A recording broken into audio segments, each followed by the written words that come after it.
So I have really nice, fantastic updates. Oh gosh, I think I have myself on monitored audio. At least I know it's working. So let me do just monitor off. There you go. So today we are playing Dicentra.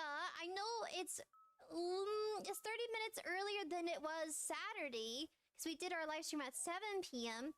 But this game right here is on 𝐿𝑗𝐼𝐿. It's an adventure horror game, a visual novel. I really do love my visual novels. And I think everything's working. So, an update for today. My eyes are different. I had to finally upload my VTuber model as well as our live stream setup. Oh, the little illustration right here behind me. Yee. Had to make sure I had everything uploaded. Now, the introduction, the BRB, as well as the ending song, they're all by Stream Beats, which is copyright free. You can use it for your videos, your live streams. It makes it much more easier for you to, as a content creator, to be able to still make it entertaining and fun. Hopefully this game works out fine, cross our fingers.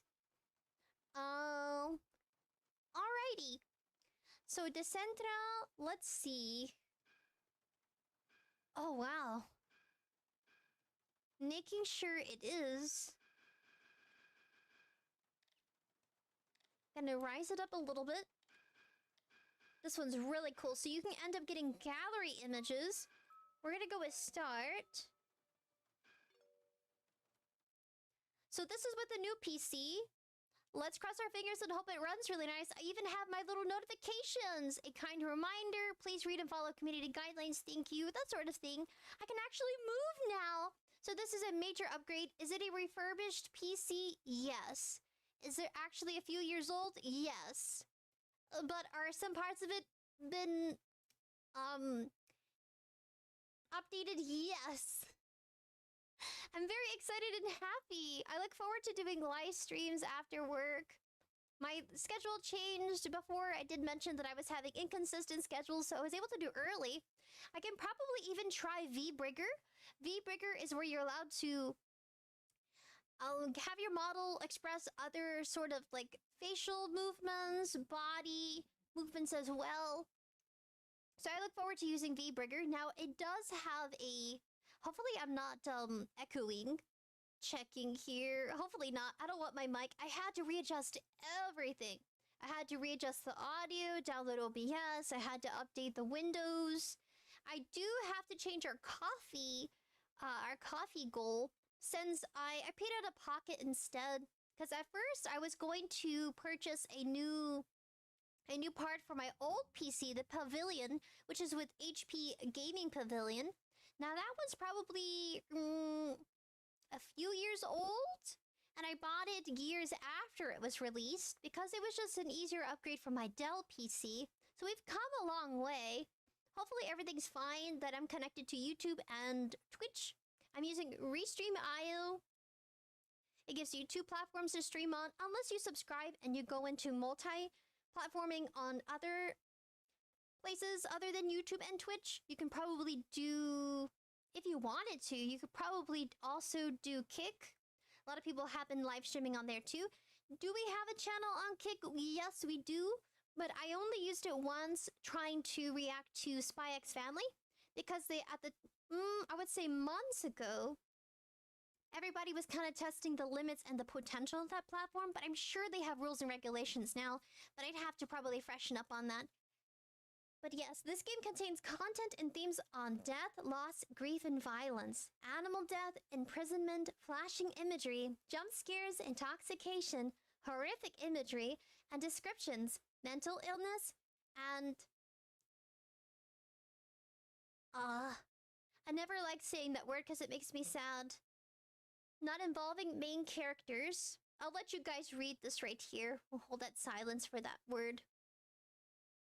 And loud sounds that players may find uncomfortable or disturbing. Player discretion is advised. Please play responsibly and take care of yourself. I do want to recap last live stream on Saturday. It was so buggy. And that's what pushed me and motivated me to upgrade the PC. I think a lot of older models, and this is like, you know, the Dell Tower, not a Dell Tower, the Tower. I'm so happy. This is the first one I've ever worked on. I worked on it with AI Father. It was kind of like bonding. So I had to get different parts. So we're able to use our boba tips for games. So it'll be the games you guys voted for. I always like having community poll voting for games that you guys might like. Whether it's Nintendo Switch or PC, I have some cords to be able to use Nintendo Switch and have it played on the PC simultaneously. So I do look forward to that. I gotta go back and see where the votes are. And then I'll have to officially cap it. So that way the games that you guys voted for, that it can't be voted for after. So that way the winner is more genuine. Because I usually keep the voting polls up for everybody to see. But I should also caption it so that way we can officially be like, okay, this marks the day that the voting poll is done. But I also like leaving them out there so you guys know that they are things that we do together. Because you can delete them. I usually just leave them there. Good meowing. It's just me, or is your mic low? Is it really? Is it low? Okay, I have filters on.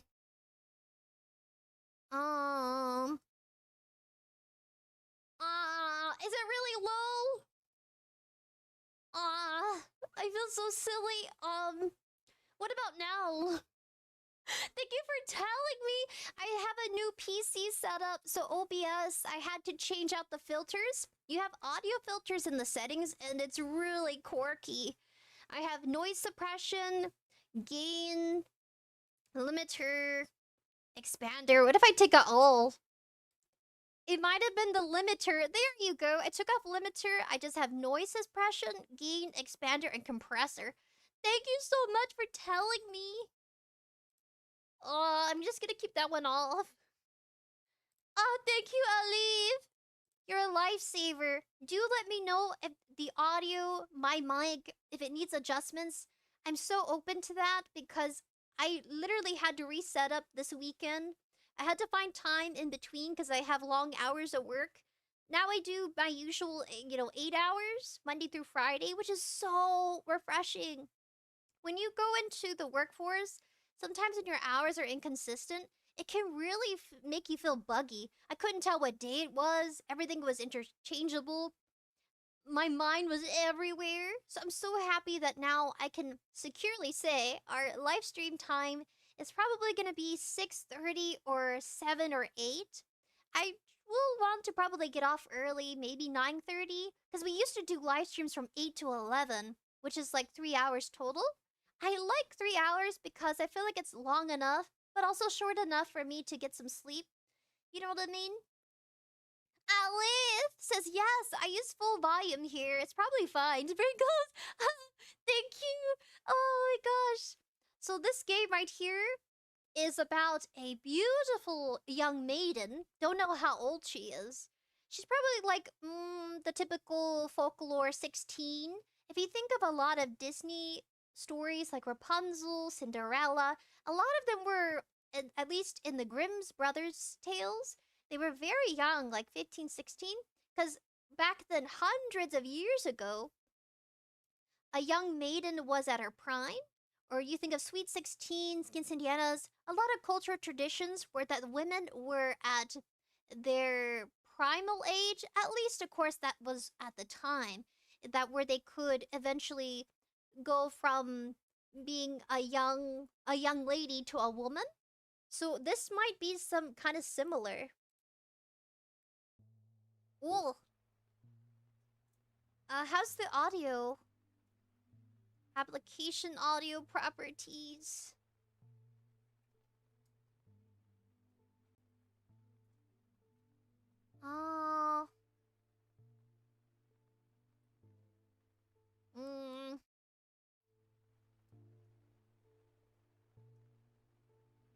Let me know if you guys can hear the game.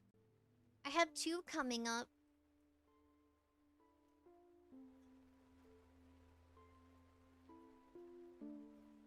Alright, I think the audio can be heard. Let me know if I need to make adjustments so it's comfortable for everyone. My breath comes out in puffy clouds as I limp through the rain. It blurs my vision, forcing me to feel my way through the forest, and with wind crashing against me from all sides. It's a very beautiful illustration. I've never been much for prayer, but it could be too late to start now. I feel like digging my claws into anything that might make me feel less alone right now. Then again, would God hear someone like me out? I fumble over tangles of roots and slip over wet moss. My bones instantly shudder from the cold shock that shoots at my arms, and my nails grab onto a nearby rock. The cuts all over my body start to sting again, and a pathetic whine escapes my throat. My grandmother would have a riot if she saw me now. I can hear her snide remark already. Say what happens when you don't listen to me? That's my granny voice. As if I wouldn't survive long enough to hear the real deal. I sniffle in frustration, and I try to shake the feeling away with the rain dripping down my face. She's always right, of course. Just for a moment, I thought I had finally gotten what I wanted to say, wanted so badly. Earned all on my own, in spite of how it was always placed out of reach. My reach. It was almost worth the consequences that came after. Well, that was intense. Lost in thought, I lose control of my limbs. I'm not used to controlling them all at once, and it's enough to throw me back into the slick earth. My eyes begin to burn. The ice of rain and the pain that drags along my body suddenly overwhelm me. The storm above is harsh, and the thick canopy of trees above me does little to shield me from its rage. Instead, the tree passively turns their leaves away. If I had the guts, I'd throw my grandmother's most colorful curses at them. Oh, maybe they cast spells. But I don't. I force myself to take a deep breath. I shakily lift myself from the ground, trying too hard to ignore the bite of pain that comes from my arm. For the middle of summer, it pours hard. The rain comes down like shards of ice against my skin, like it falls with the intent to hurt. In the puddle in front of me, I watch it disturb the reflection with ripples. In the brief moments where the reflection almost settles, I see piercing yellow eyes. Dark fur. Oh, it's a doggy! It's a wolfy wolf! The wilted ears, sleek and clinging to the small, vulnerable form of a wolf pup. The voice of my grandmother hisses in my mind. Oh, so this is the voice they hear in their mind is the grandmother's voice. Okay, so I get it. You know how you have characters who have a narrator? And sometimes the voice is different than their own? It's to emphasize that, like, maybe a part of them, maybe they're not alone. Throws oven. Shaboink. No, Conrail. Now I can move. I can move now. I can jingle around and be crazy. Wugga, wagga, wugga, wugga, wugga. Alright, Conrail. I'm so glad you're here throwing ovens at me. What have you done, Bezo? I need to get back home. Are we the wolf? I tear away from the puddle and trek on. Please, something lead me back home. Something, anything. After making my wish, I wonder if it's a wise thing to ask the forest for a favor. Did you wish yourself to be a wolf pup? Have you guys seen the movie Brave? So, the Brave Pixar Disney movie, because I know Pixar and Disney are like hand in hand now. It's where Meredith, she wishes that her mother would get along with her more, but her mother turns into a bear. So maybe the wish backfired. Kind of like this protagonist here. Instead, they got turned into a wolf. Maybe they were asking for strength. Maybe they were asking for beauty. And they got turned into a doggo. Some sort of canine. Could be a wolf. I thought it was a fox. Yeek. Maybe my weariness is starting to play tricks on my mind. Because I swear, something answers. It's so faint that I question if it's even real. A howl cuts through the wind. Or perhaps it's the wind that shrinks away from the sound of ambles through. Fighting my way through the storm. Has left my body exhausted. My mind might be neglecting its responsibility to remind me. To remember what reason is. All my instincts scream to ignore it, but my heart, a stupidly curious thing, makes me take a step forward. My fuzzy ears pick up the heavy sound of my heart pounding. I try to convince myself it's because of the fear. I need to focus on where the howling's coming from. As I get closer to the sound, it begins to resemble crying. The storm also seems to start mysteriously retracting its claws.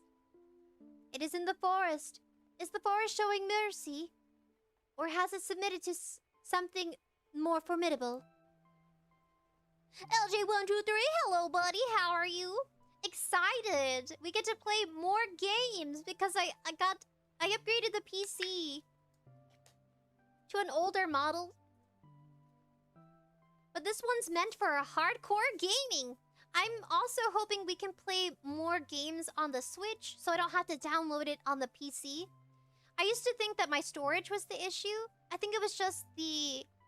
Oh, I bumped into my mic. I think it was just the fact that it couldn't... it could have been the CPU, GPU. Some of my buddies were mentioning to, kind of check out the diagnostics on it. But not to worry, this one's meant for long hours of gameplay. Got to clear my throat. I lived in the woods my whole life. I should know better than anyone to never get too comfortable. Because, nature changes in the blink of an eye. A red light perforates the dark atmosphere. I swallow harshly. Gulp, gulp. There's a mansion in the middle of the woods. Ooh, I get vampire vibes. How are you buddies doing? I'm so happy you're here. My eye color, I forgot what the color I gave it before. What's this? Oh, dialogue. We're gonna save. Ah, my eyes are... Ooh. Ooh. I still got all the cool little gizmos, the little expressions. I could probably use them more. Ooh, I love mansions. We still gonna play Luigi Mansion. I think there's 1, 2, and 3. Or at least 1 and 2. From a distance, it would look abandoned, if not for the hazy red light coming from the rooftop. I squint. Squint, squint. Is that a greenhouse? A shadowy figure moves quickly behind its clear walls, startling me.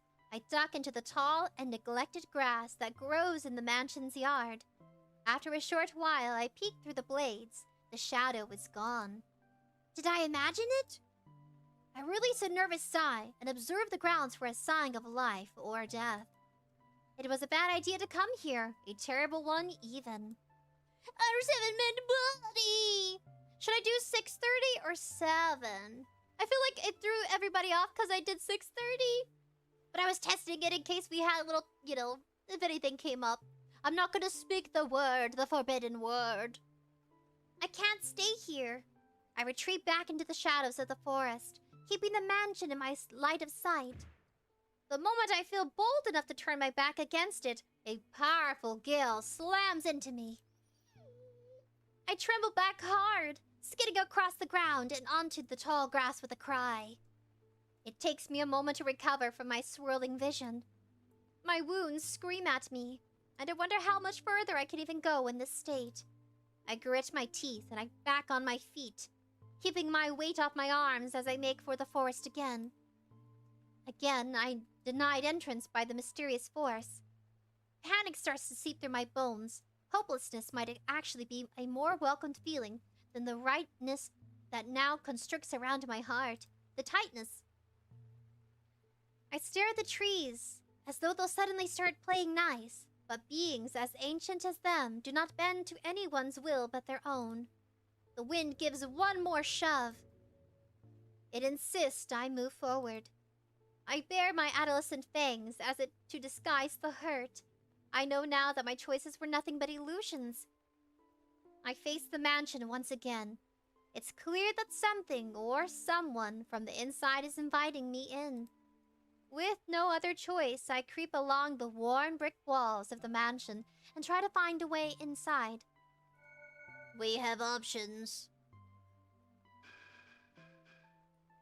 The sound reminds me of Fatal Frame. Oh! Is it too loud? Bing, bing, bing, bing, bing, bing. Ew, under 7 mint. Wow, buddy. Ah, I know. It's so amazing. You guys are blossoming in the garden. There's more of you every day. It is beautiful. That's why I put so much effort and consideration into, upgrading the PC. But rest assured, we're going to be playing Fatal Frame because it appears to be the one that won. I don't know if you guys noticed, but the voting poll, it was Fatal Frame or it was the other cute horror game. Man, Fatal Frame came out years ago, but I still love it. Oh my gosh. There were summers where I would binge watch with AI's sister. And we would just kind of chill and eat hot Cheetos and Takis and lemon... and lemon chips. Junk food. And we just chill until like 3 a.m. Just watching Fatal Frame playthroughs. Yee. I freaking love that game. Let's go, says under 7 mint. Should we go to the window, go to the cellar door, or go somewhere else? Let's go to the window. I did save, so not to worry. I spy a broken window and see a gauzy white curtain thrashing against the glass from the intruding storm. What? Boop. That keeps appearing, I don't know why. I think I have to reset that one. Sadly, it's far too high for me to climb, and there's no way I can jump into the state. I jump at a nearby clap of thunder. My eyes blink through the rain, and I squint when the searing white light of the lightning above reflects on something that sits on the windowsill. I take a step back and see a simple white vase that holds a gathering of withered roses. Perhaps I can take this as proof that the mansion can safely serve as an empty shelter for the night. Given that the roses are neglected and are dead in the vase, it means that no one's watering or taking care of the tall grass of the yard, that no one's been around here for a while. Under 7 mint, let's go. Why window? I was worried that if we go to the door, we might be grabbed or killed. Because this game also has violence. Yeah, I know. I wasn't expecting the violent part, or that we're playing as a wolf. But you know what? I'm a foxy lady, so I guess that checks out. It's kind of cute. It's unique and different. I think this is a short gameplay, though. I turn and look at somewhere else to enter. Ah, the cellar door. See, the cellar door doesn't seem welcoming.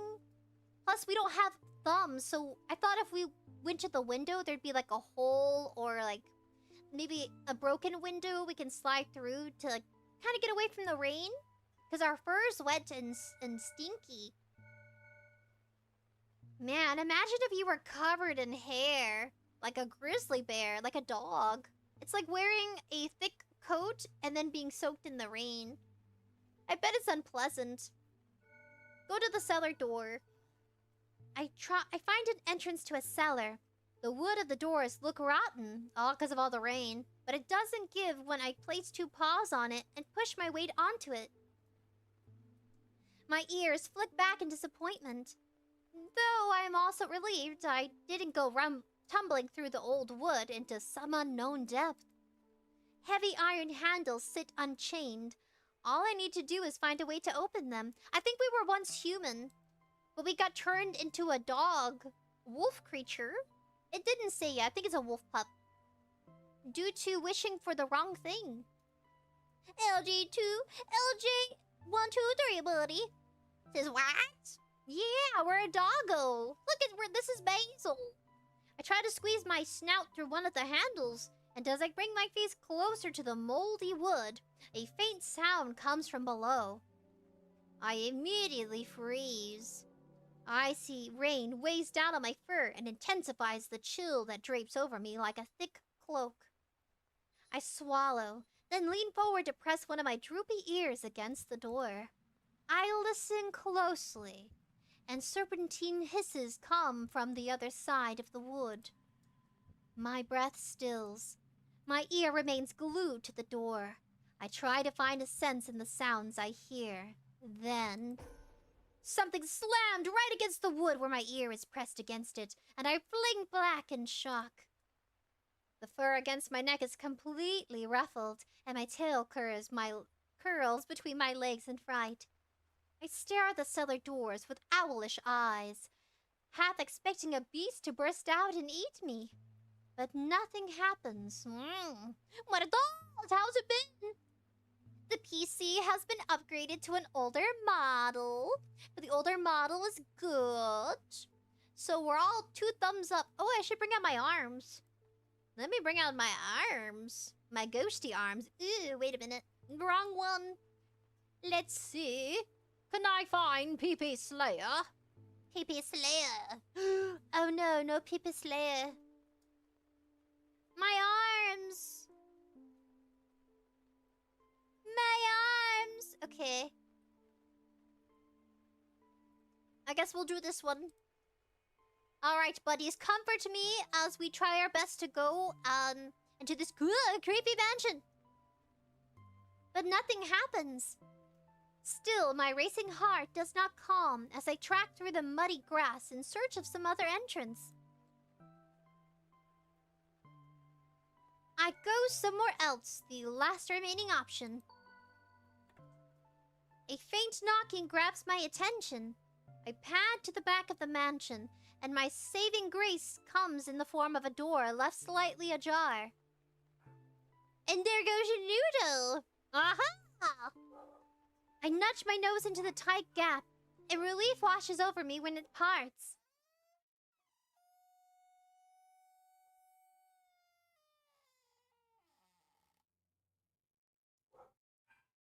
An ear-piercing screech echoes through the mansion as the door hinges begin to shift. From the look of it, they haven't moved for a long time.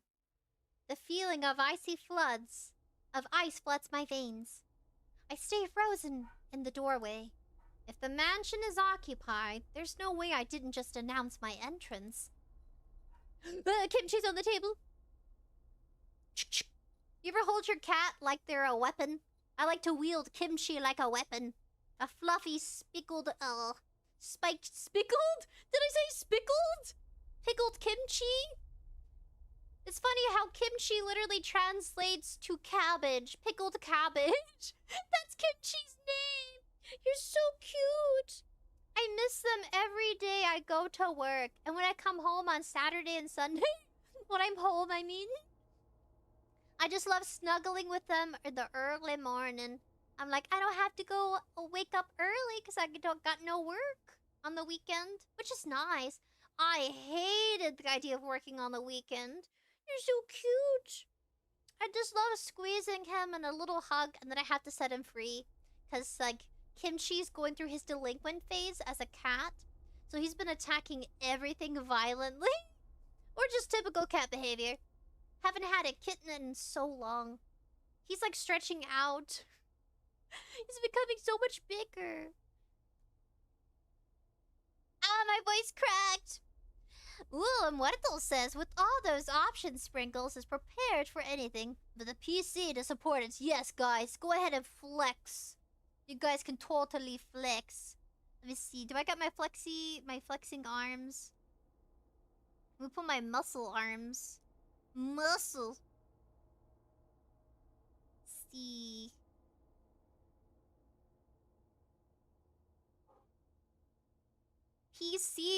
PC-kun has upgraded. PC-kun flex now.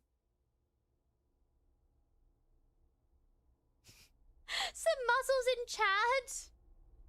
I gotta fix the chat on the screen. It's so distorted. I tried to squeeze it in a small box down here. Yeah, down here. Oh my gosh. Fear takes over again. My back paw intrusively step back so I can attempt to run as far away from this place as I can. The sound of thunder explodes behind me. I feel my body take on a life of its own as I throw myself into the mansion against my will. The door slams on my way in. I breathe shallowly when I come to my senses. I'm in a kitchen. Ooh, it's dark inside the house. The only source of light comes from the windows above the counters. Everything beyond its reach is a void. I see a kitchen table and crawl towards it, scratching my nails along the musty wood flooring in a rush to be beneath it. I stay under the table as my breathing starts returning to normal pace. My eyes are wide and my ears are perked up, on the lookout for anything that could be a threat. The only sounds I pick up are the heavy drums of rain from outside and the occasional creak of the mansion walls breaching in the night air. When I'm confident that there's no sign of life inside the manor, I crawl back into the open, immediately shake off as much rain and mud as I can. I let myself calibrate the minor luxury of finally escaping the mauves of the weather, but I don't let my nerves calm down just yet. As soon as my eyes adjust better to the dark, I take the time to study my surroundings more. I notice a hearth that lacks any recent maintenance. Dishes crowded the countertops, and a thick layer of dust forces me to smother a sneeze.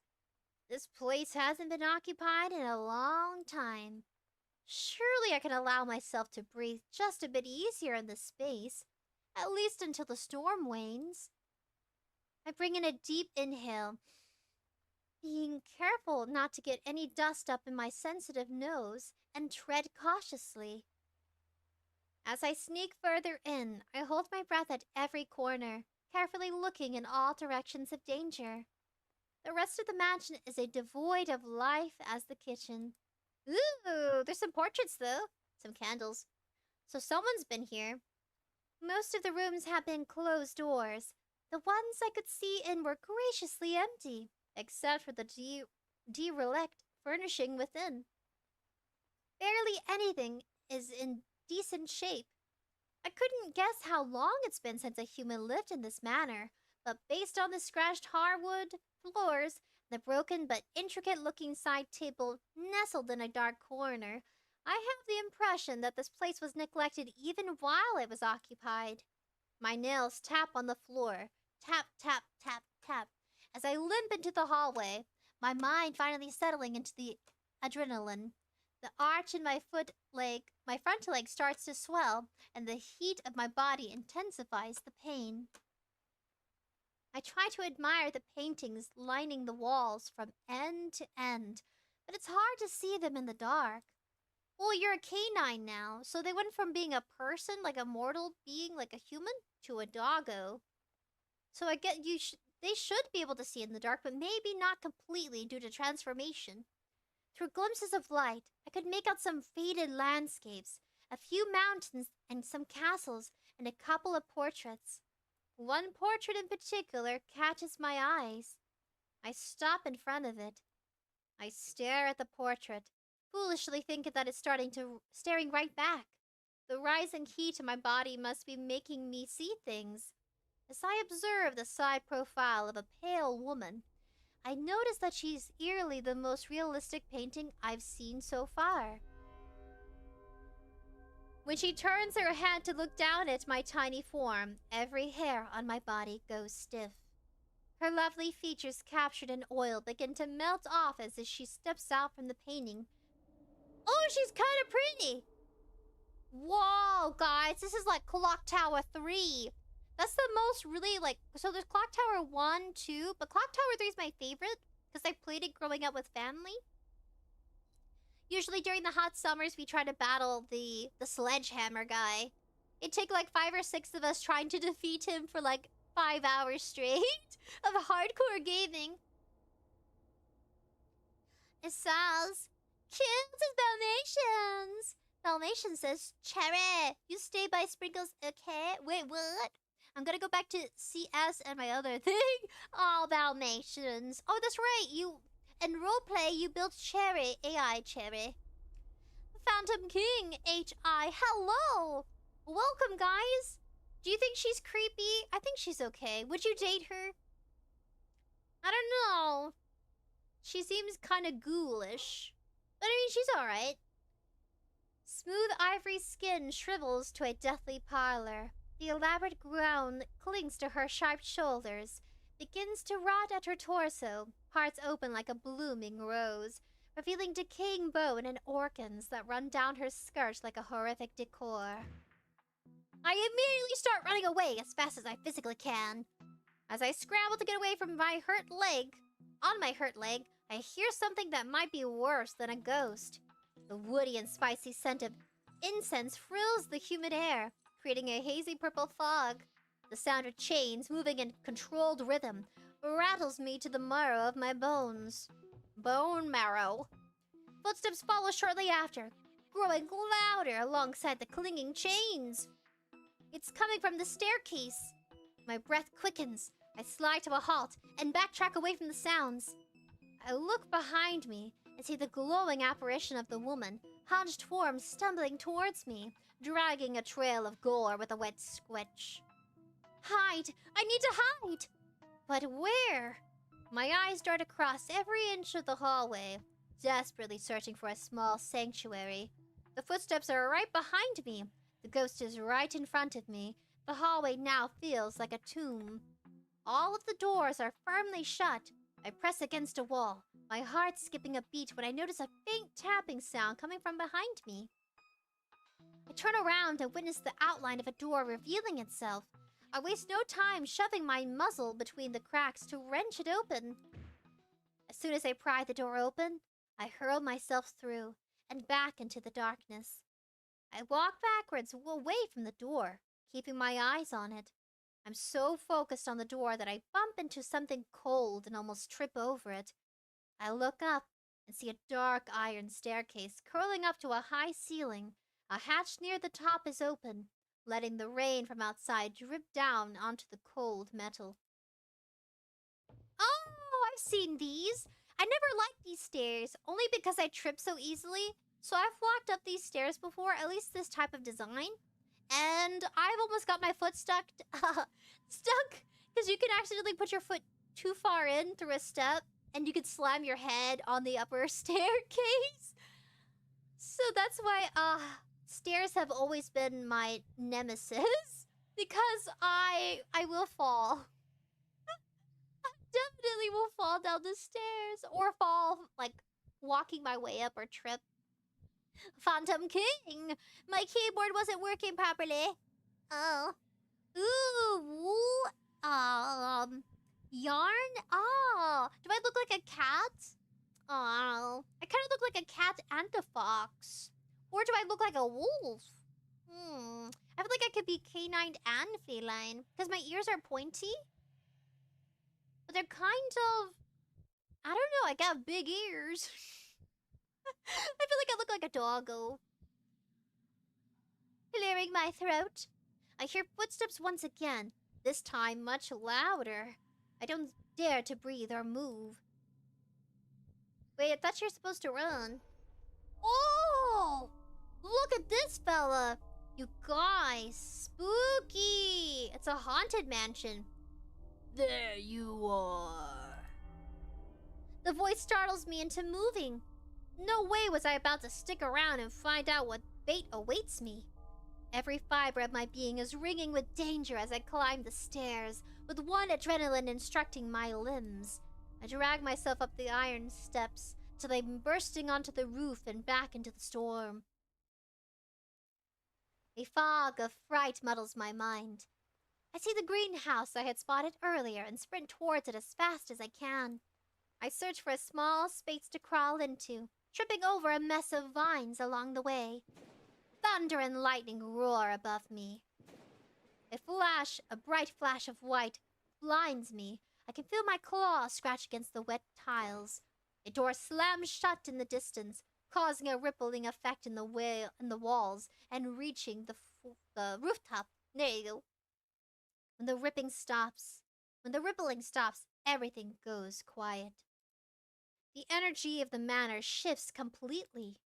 A jolt of lightning from the storm makes my fur stand. It charges the air and saturates it with the smell of ozone. Ew. I shake the rain from my face. The whole world has fallen silent, except for the sound of a chilling drip. Basil! I freeze. My eyes carefully follow the coil of dead roots on the gray floor of the greenhouse. How do they know our name? I follow its trail all the way to the blood dripping onto the dirty tiles and the pale feet beside it. My eyes climb the mysterious figure. I don't think I'll ever forget the sight before me for as short as I live. Oh, so we die? Is that what it's interpreting? The lightning flashes brightly through the tall windows. Blooming rose bushes creep along them. White roses speckled across its dark leaves like stars in the night sky. Oh, it's a vampire! Maybe. A vampire ghoul girl. The bright flowers begin to bleed red before my very eyes. As the rose bush crimson-soaked center, a small girl stands with her back towards me. Blood drips tiny bite marks all over her hand. Oh, she bit herself. Maybe someone bit her. A red flower bulb is crushed between her delicate fingers. Wow. Instead of a strong floral scent, the smell of burning paper and wilting lilacs flood my senses. A whine unwillingly crawls up my throat and cuts through the silence. Time resumes once again. The girl turns, her gaze piercing right through me. The bulb drops from her hands. She doesn't say a word. Her attention is mine, whether I want it or not. Black dots begin to appear in the corners of my vision. The last thing I see is her walking towards me, before everything fades to black. I guess we passed out from fright. My fever is brutal throughout the night. I slip in and out of consciousness to flames beneath my skin and an ache I'd rather sleep off than face. I try to make my body go back to sleep, but rough hands force my jaw open, and I feel something shoved down my throat. Maybe herbal medicine. Maybe she's a nice vampire child creature. The intrusion makes me violently resist, but I'm far too weak to fend the intruder away. The dark takes me into its arms once again. This is really well paced, and I love all the sound effects. Oh my gosh, I love games that really embrace their suffix, the sound effects. I wake to a tang of rusty metal and humid air. Ew. Rusty. The unfamiliar sensation makes my eyes snap open. Beyond the small cage that holds me, it's dark and damp. I clench my jaw as I examine my surroundings. Soon my eyes fixate on the ghost staring at me from outside my metal prison. Oh, she caged you! I yelp and throw my body backwards, hitting the back of the cage. I expect the bite of hard metal on my back, but something smooth bends around my shape instead. I hiss. It hisses at me in response. I don't think it liked that very much. My claws scrape the cold floor of the cage as I spin. The bars behind me morph into slithering vipers in defense stances, each one baring its fangs in anger. Careful. Their venom will make the blood in your body solidify in seconds. That wouldn't be a very pleasant way to die. I look at the ghost in horror. I'm breathing so quickly that I'm convinced I'll die from a lack of oxygen, or so I think. The vipers settle back into metal bars, and I make myself small. I don't want to risk testing their patience again. The ghost is not a ghost, but a girl. Her hair looks like ink that's been violently knocked over and spilled onto the floor. It melts into the dark surroundings, contrasting her gray, sickly-looking skin. Her expression is blank. I see her hand slightly clutching her white gown. Do you bite? Do you? I reveal my teeth through a snarl and watch as she shows her with a small smile. The fur along my spine stands up. She starts to move and I flinch. The girl crawls towards the cage and I curl my nails. She reaches for me, a pale hand passing between the bars without resistance. It freezes right in front of my snout. Is she checking to see if I would really bite? Has she no fear? Offering her hand so fearlessly in the presence of a beast? I may only be a pup, but the sheer force of my jaws can pierce right through her skin, through her palm. I pull my face away. Oh my gosh, guys, it was timed. It had a little timer, so if I didn't act quickly, it would choose for us. So we almost bit her.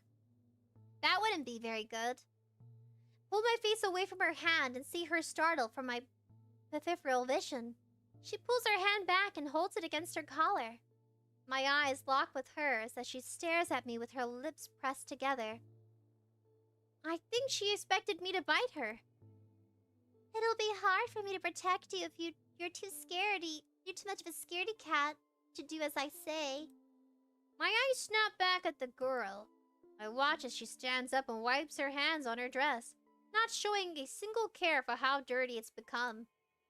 If you want to survive, you'll have to listen to my instructions. Okay, doggy? She tilts her head like she expects me to respond. Don't try to be too brave.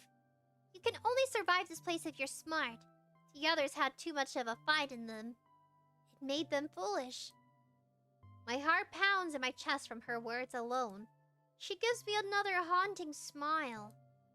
When your arm is better, I'll take you for a walk before he gets back. Is this what she sounds like when she's excited? It's unsettling. She suddenly moves closer to the cage again. I jump back away, just enough to not risk the trouble with the vipers again. The scent of burning parchment and wilting lilacs return. I like lilac. It smells like clean laundry. The girl's hair falls off her shoulders. I expected ink to trickle down and dye her dress black. My name is Dove. Horrible to meet you, Dove. What? Oh my gosh. Chapter 1, Roses. I spent the night nursing the dregs of my fever. When I first woke up, I didn't take notice of how much of it already had been soothed. But now vague memories of violating hands surface in my thoughts.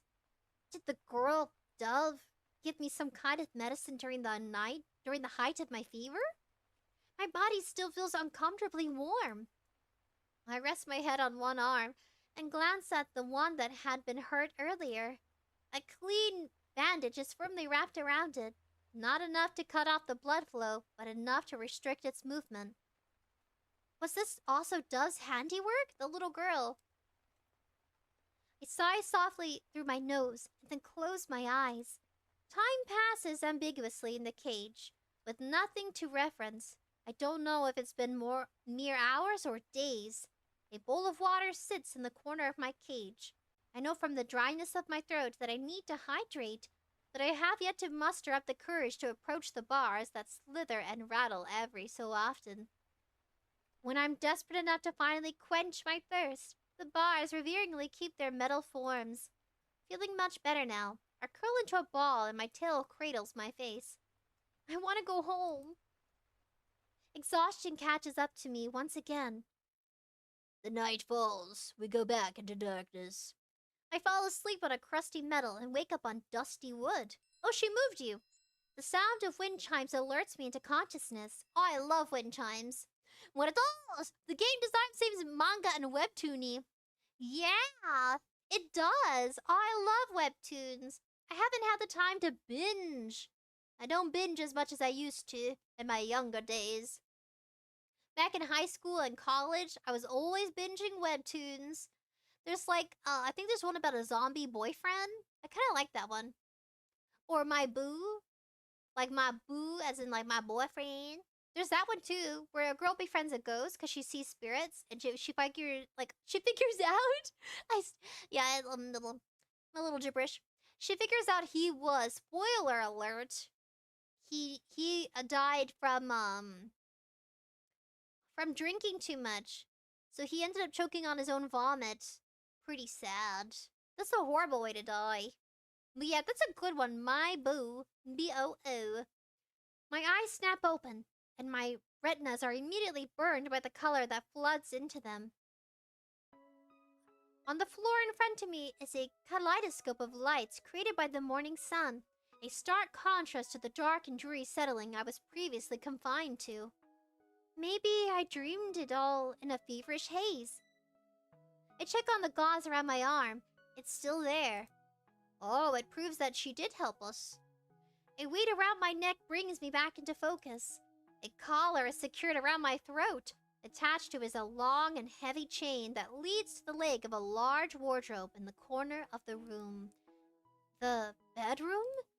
I take in my latest cage. There are no longer venomous bars to keep me, but the state of confinement has not changed.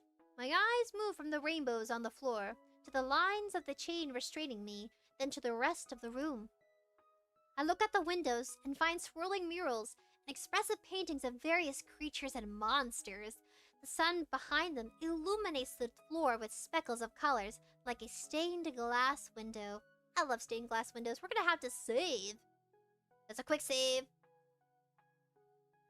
Past the frames of the window, the drawings continue in nonsensical scrawl. Less art decors the wall, but the shelves with cracked plant pots hanging tangles of ivy take their place. Dirty cups and bowls sit forgotten in a dark corner. I briefly note 2 shallow dishes near where I lay. They look like they would be used by a pet. Judging by the surprisingly lack of grime under them, it hasn't been that long since they were last used. Dusty books and crumpled parchment litter the floorboards, taking up half of the room in a canopied bed.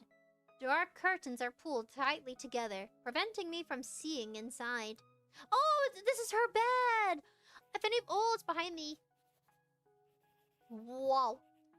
Yeah, back then there were a lot of really cool canopies they used for beds, usually to keep like bugs and rodents out. They did the same for like cradle beds for babies. It was a way to keep them safe, because that's the reason why they had drapes around the bed. They also used it for aesthetic purposes. But yeah, it was to keep rats and who knows what from crawling in bed with you. The sound of scratching captures my attention.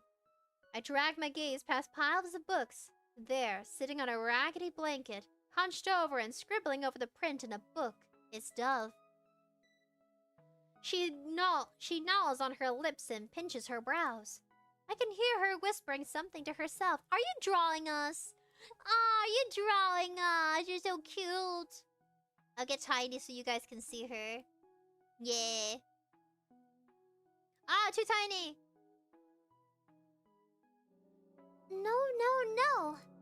That won't work. I slowly lift myself off the floor, cringing at the sound of clanking chains following my movement. Dove makes no move acknowledging my presence, so I continue to approach her. When I am closer to her back, I'm able to get a better look at what she's furiously writing. Scribbles of occult symbols make the words on the pages completely illegible. I swallow a lump in my throat. The collar around my neck feels very heavy right now. Dove suddenly tears a page out from the book. The jarring sound makes me jump, and I slam into a tower of books, sending it toppling to the floor. Dread weighs heavily on me. I look back at Dove. She's now staring at me with wide eyes. Huh? You're awake! I release a small yelp and stare at her dumbfounded. She's brighter. Or maybe it's the luminous light filtering through the bedroom window. Something about it paints her in a rose-tinted lens and makes my wariness waver. Aww. That feeling instantly vanishes when she gets up and rushes towards me. I run away as fast as my legs allow, but my air supply is abruptly cut off and I'm thrown off my feet. A sharp howl was pulled from my throat. Oh, it has a sound effect. No need for it. I'm so silly. I look behind me and see that the chain of my collar is pulled taut. I had reached its limit. I see Dove standing in the spot I had bolted from. Her gaze creeps along the curtain, making its way to my crumbled form. Icy blue eyes stare into mine.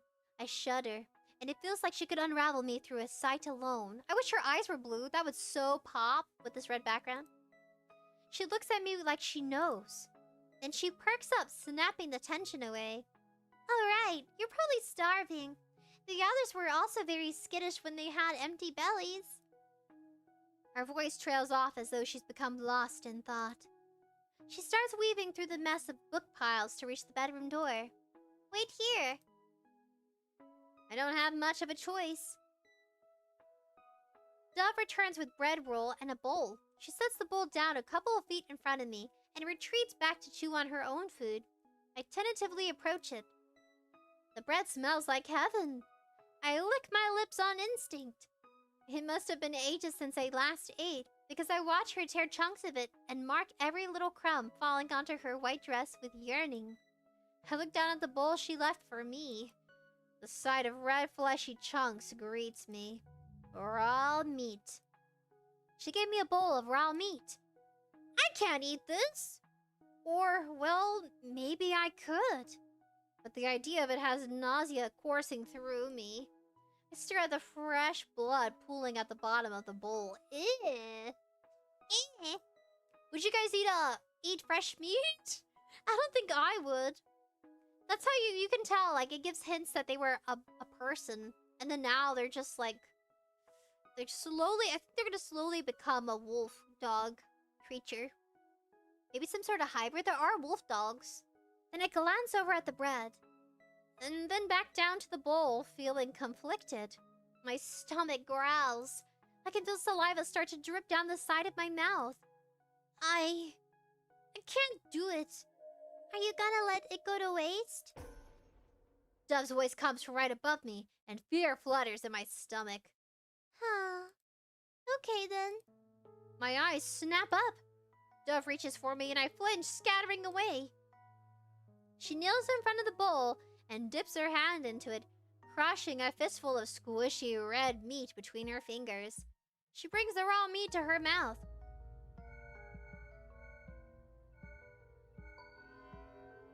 Bile rises in my throat as I watch her chew through the raw flesh and swallow it with a slick, sticky gulp. She covers her mouth with the back of her hand and gags, then looks at me.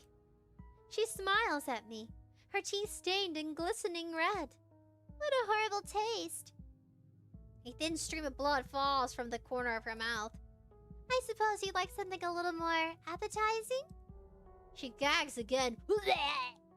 A sound effect. Then runs out of the room.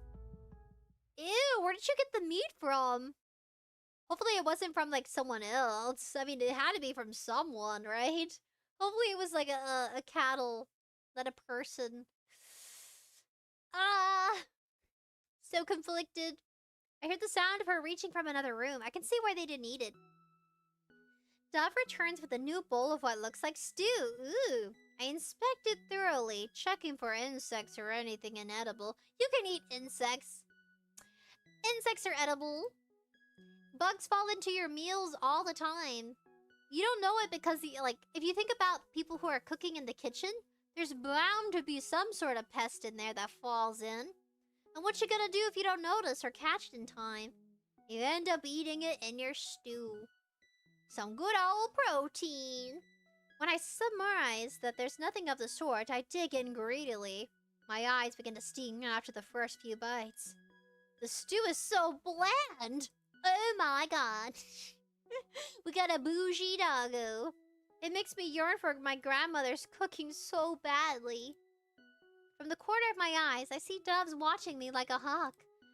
Like a single blink is enough to make me vanish. If only I could. As I finish eating the stew, a soft thudding captures my attention.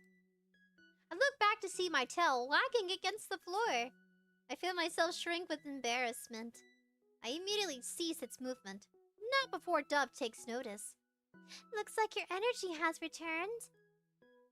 Her eyes move to my arm. Does it still hurt? Excuse me, I burped. I stare at Dove, then hesitantly put my weight on my wrapped arm. The sharp pain mostly gone, but a dull ache still remains. If the opportunity for me to run away came, I could probably do it, but not without difficulty. I make a frustrated whine. Dove tilts her head, considering my reply. She approaches me again, slowly this time. I hold my breath as she comes close, her hands hovering near the collar around my neck. I'm suddenly hyper-aware of how quiet it is. There's no drum of rain or crack of thunder to be heard from outside. Hope dares to grow inside my racing heart. Will you hurt me if I take it off?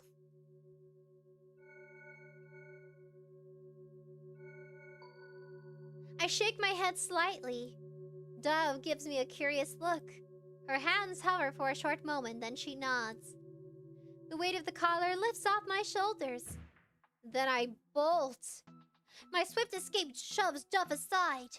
I barely see her get thrown to the floor as I make for the open bedroom door.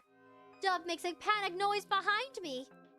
It fades out in my rush to leave her behind. Then I'm backed into the hallway where the horrors began. I need to get back to the kitchen. I sprint to the stairs. Then suddenly, I'm skidding to a stop when a wall meets me at the end of the hall instead of the staircase. I stare in confusion. Did I go the wrong way? I look around the hall. I don't remember seeing this many doors. A sinking feeling unravels in my gut. I run down a new hallway. Then turn into another. Then another. My exploration of the matter was cut short when I first arrived, so maybe I can't remember everything well enough. But I swear, there are not the same halls I walked through before. After I returned to the hallway number 15 in this new labyrinth, the sound of something being dragged cuts off my thoughts. I look behind me, fear pulsing in my veins. A ghostly figure slowly walks down the cross-section of another hall. Long hair protrudes from its head. Is that her mother? Running down to the floor stiffly like straw, and hiding most of its long, thin limbs. I watch in despair around the corner. I watch it disappear around the corner, completely frozen in my spot. Another ghost. I've never seen one this corrupt before. I now feel extremely vulnerable, like a beacon standing in a long and open corridor. A tapping noise is next. My heart pounds violently in my chest as I search for the sound. I immediately see another ghost heading straight for me. I yelp and crush myself against a wall as if it'll make me invisible. Ew, it's a spider creature with like a glass face for a head. This ghost staggers towards me with bony knees knocking together. A thin veil curtains its upper body, and something that resembles a bird's beak peeks out of its chest. The closer it gets, the better I'm able to make out the detail of its leathery skin and the beady bloodshot eyes that drapple across its face above the rotting beak. Needle-thin arms bend sharply at the elbow and reach back behind its ghost head. It balances on its elbows and pulls itself forward on them. I make myself paper thin and shiver when part of its elbows brush against one of my paws. I start breathing again when it passes quietly, then back away into an intersection of the hallways. Another ghost almost tramples me. Whoa, there's more! Two ghosts follow one another down the hall path like with a bird-like ghost. One is a cluster of what looks like fungi and twisted fabric that melts into bumpy flesh. A stinging network of milkrum trails behind it. Ew. And mucus? Maybe milkrum is mucus? The other creates a sound of glass crunching together with every steady step it takes. Its arm sticks out like pieces of wood that slightly swing as it walks, and where its face should be is a void. framed by jaggedy, broken pieces of porcelain skin. I can still make out the raggedy maid uniform that clings to its bloated form. Ew. Ew, that's one way to describe it. I follow the ghost in a trance. Like a line of school children, they walk along a well-known path. Normally, when a ghost is corrupted from being trapped in the land of the living, every semblance of their humanity is lost. So where do these ghosts stalk to with so much purpose? They navigate the hallways without hesitation, twisting and turning through a route already well-worn. Then so painfully easy, I have been led back to the kitchen. I see Dove standing on the kitchen table, delicately twisting an incandescent bulb into the hanging light fixture. Dried black tears stained her cheeks, but her expression betrays no sign of detection. She's sad you left her alone. After she gave you medicine and took care of you, you abandoned her. Another bulb is held loosely in her other hand. This one has been burnt out so badly that no light can penetrate its ashy, blackened surface. It took 40 years to develop this type of filament. The ghosts surround her. I watch them reach for her and I open my jaws to bark out a warning, but I choke on my rising panic. Dove doesn't notice them and continues to screw the bulb. I read that these bulbs can stay lit for up to 120... Wait, oh, it's Dove! I read that these bulbs can stay up lit for 1,200 hours. Claws brush against her skirt. And yet, after less than a week, their legacy of lighting the dark has been snubbed out forever. With one last turn of her wrist, light envelops the room. Something so wonderful. Dove stares into the bulb's light and her fingers caress the glass. Only breaks into... Wait, what? Only breaks in a place like this. The ghosts have vanished. Dove gives no hint of awareness of their presence that had just left them. My blood thuds in my ears. Could she have not seen them? I look at the door that I had used to enter the mansion. I hear Dove dust off her hands and toss the old bulb into a box, where it shatters amongst other pieces of glass. She sighs wearily. How long will this cycle continue for? I barely hear her words. Instead, I stare at the wall where the back door should be. And there is no door. I immediately freak out. I run to the wall, ignoring the ache in my arm, and scratch an old wallpaper, hoping the door was only hidden behind it.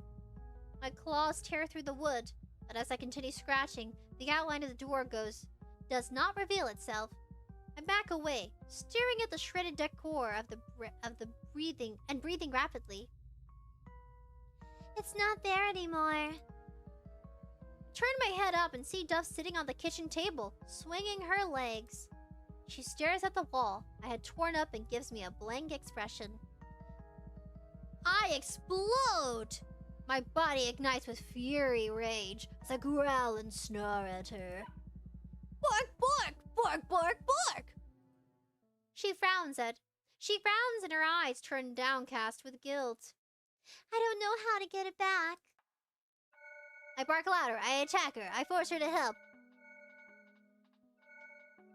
I bark louder. I bark, bark, bark, bark. Dove covers her ears and glares at me. Doing that will not solve anything. Well, she really said, doing that will solve nothing. There's nothing else I can do. I whimper and go back to scratch the door, more in desperation. I'm sorry. Enough! I'm tired of seeing you wallow in your despair. I reply with an indignant huff. Huff, huff, huff. I see Dove puff her cheeks in annoyance, turn my head away, and rest it on my paws. There's no way out. It's better for you to just accept it. A growl rumbles in my throat. Even the front door is gone, so instead of wasting time, you may as well follow me and keep yourself occupied. I wish I could cry. My ears lay flat against my skull. I landed myself right into the mouth of a carnivorous flower, with the sweetness of a shelter to lure me in. I should have noticed the sharp teeth at the entrance. I take a peek at Dove. She's like a caged bird in this house. Doesn't she hate it? How can anyone possibly live like this? Her patience reaches its end and she slides off the kitchen table. I cry out when she hauls me off the ground, and I bare my fangs at her when the face appears right before mine. My glare doesn't faze her. Follow, Wolf. There is much to do. She's become our master. All right, master, we do as you say. We go back. History. It says, now that I'm not frantically running through them, I notice a huge difference in the manor's atmosphere.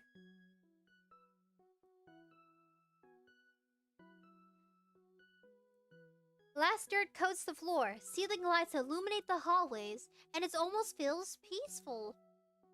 Dove stops by a closet in the hallway. She grabs one of the handles on the doors, and it opens up to reveal shelves and cupboards of miscellaneous tools and supplies. She climbs a stool to reach the highest shelf and retrieves a box with small buckets and brushes. I tense up at the side of the stool, beginning to sway back and forth. She climbs back down without issue before leading me into a room I recognize very quickly. She makes her way to the broken side table, and I spotted when I was first exploring the rooms of the mansion, and I take the time to look around. A dining table, only 3 chairs takes up most of the room. I guess a chair, one for her, and 2 chairs for her parents. Candles spike up the top where, like stalagmites. There's so many that I think they would render a fire hazard if they were all to be lit. Hardened wax strips over the edge.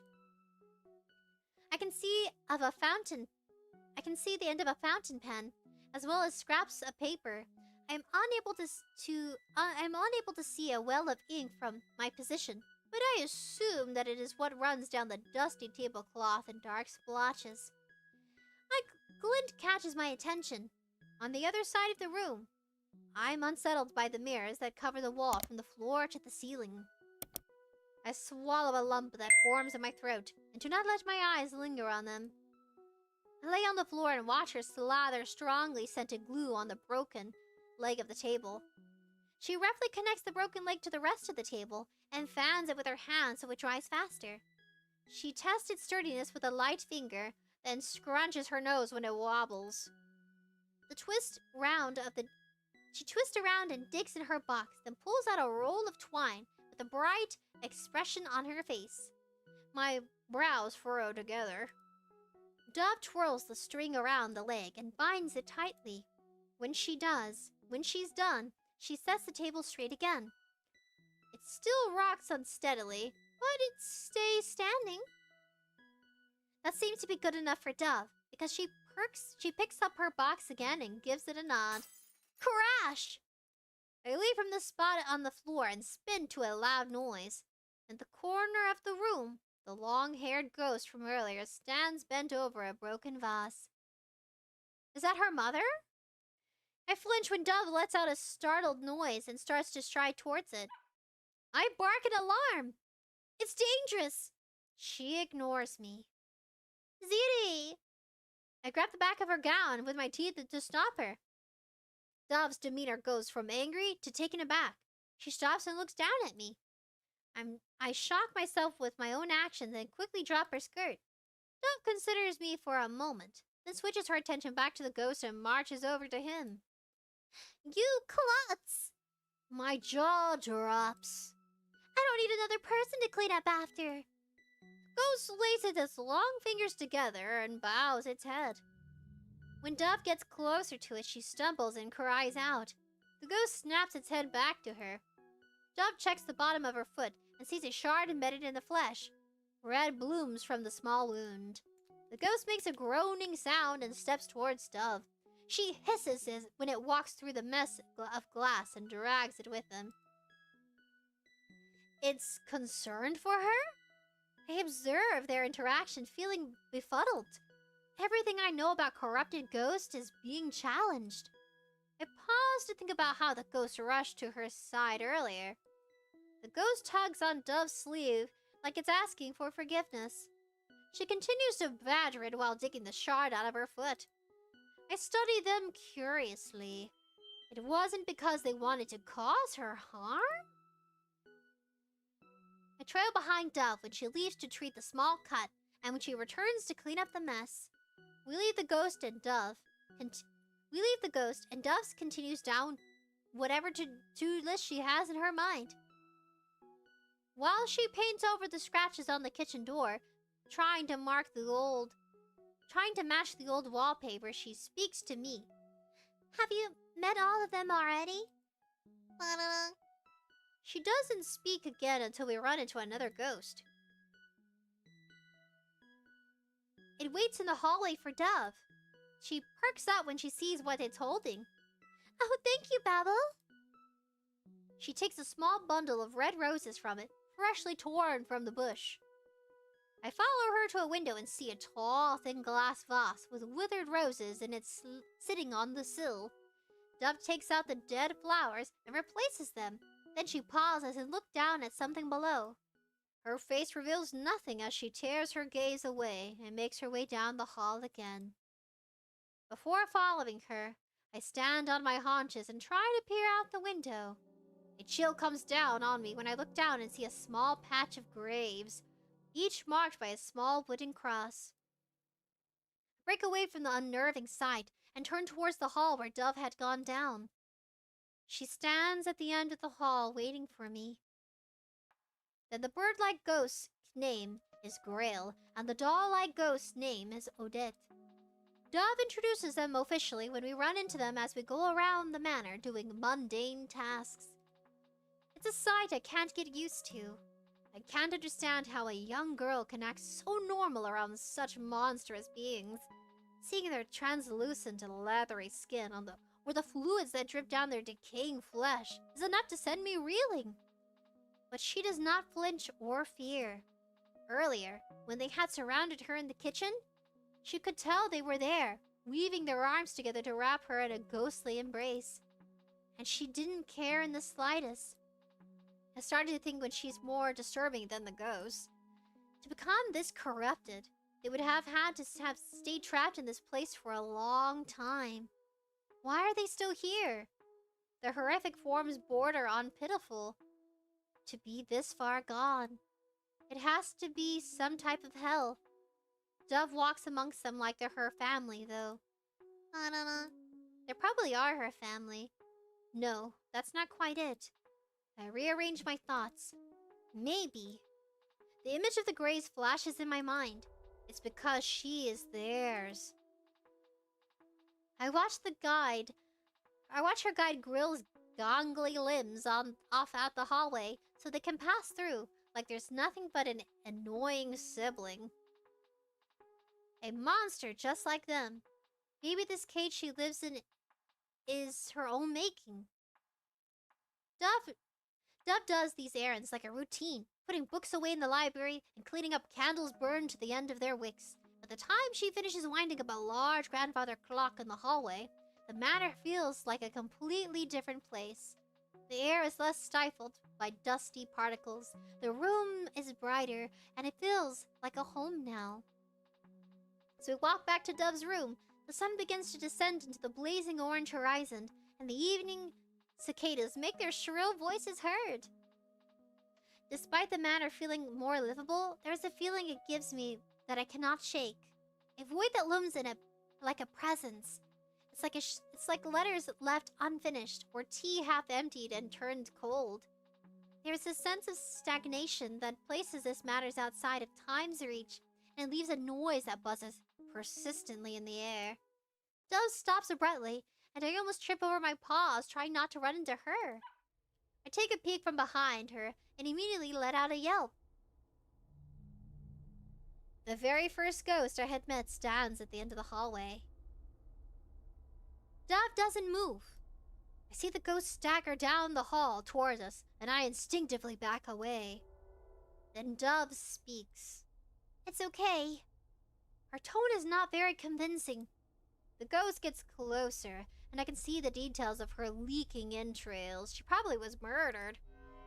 I make a whimpering sound and hide behind Dove, keeping myself close to the wall. She's harmless. She doesn't do anything. I throw a quick glance at Dove when her voice falters. But watch. The ghost is right beside us. Its hollow eyes look down at Dove, and she holds its unseeing gaze with cold eyes. I don't breathe, but the acrid smell of rot overwhelms my heightened sense of smell. The tension between Dove and the ghost creates a pressure that thins the air, making my lungs ache for oxygen. Pain seizes my chest just when I can no longer hold my breath in. The ghost continues down the hallway passively. I exhale loudly. I startle when Dove clenches her fist beside me. Her eyes follow the ghost for a couple seconds longer. Then she cuts off her stare and moves on. I said her mother? Because I thought the other long-haired creature was her mother, but that's a male? Maybe I should fix the restream chat. It's kind of bothering me.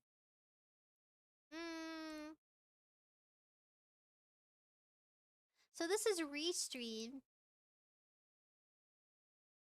That's kind of better.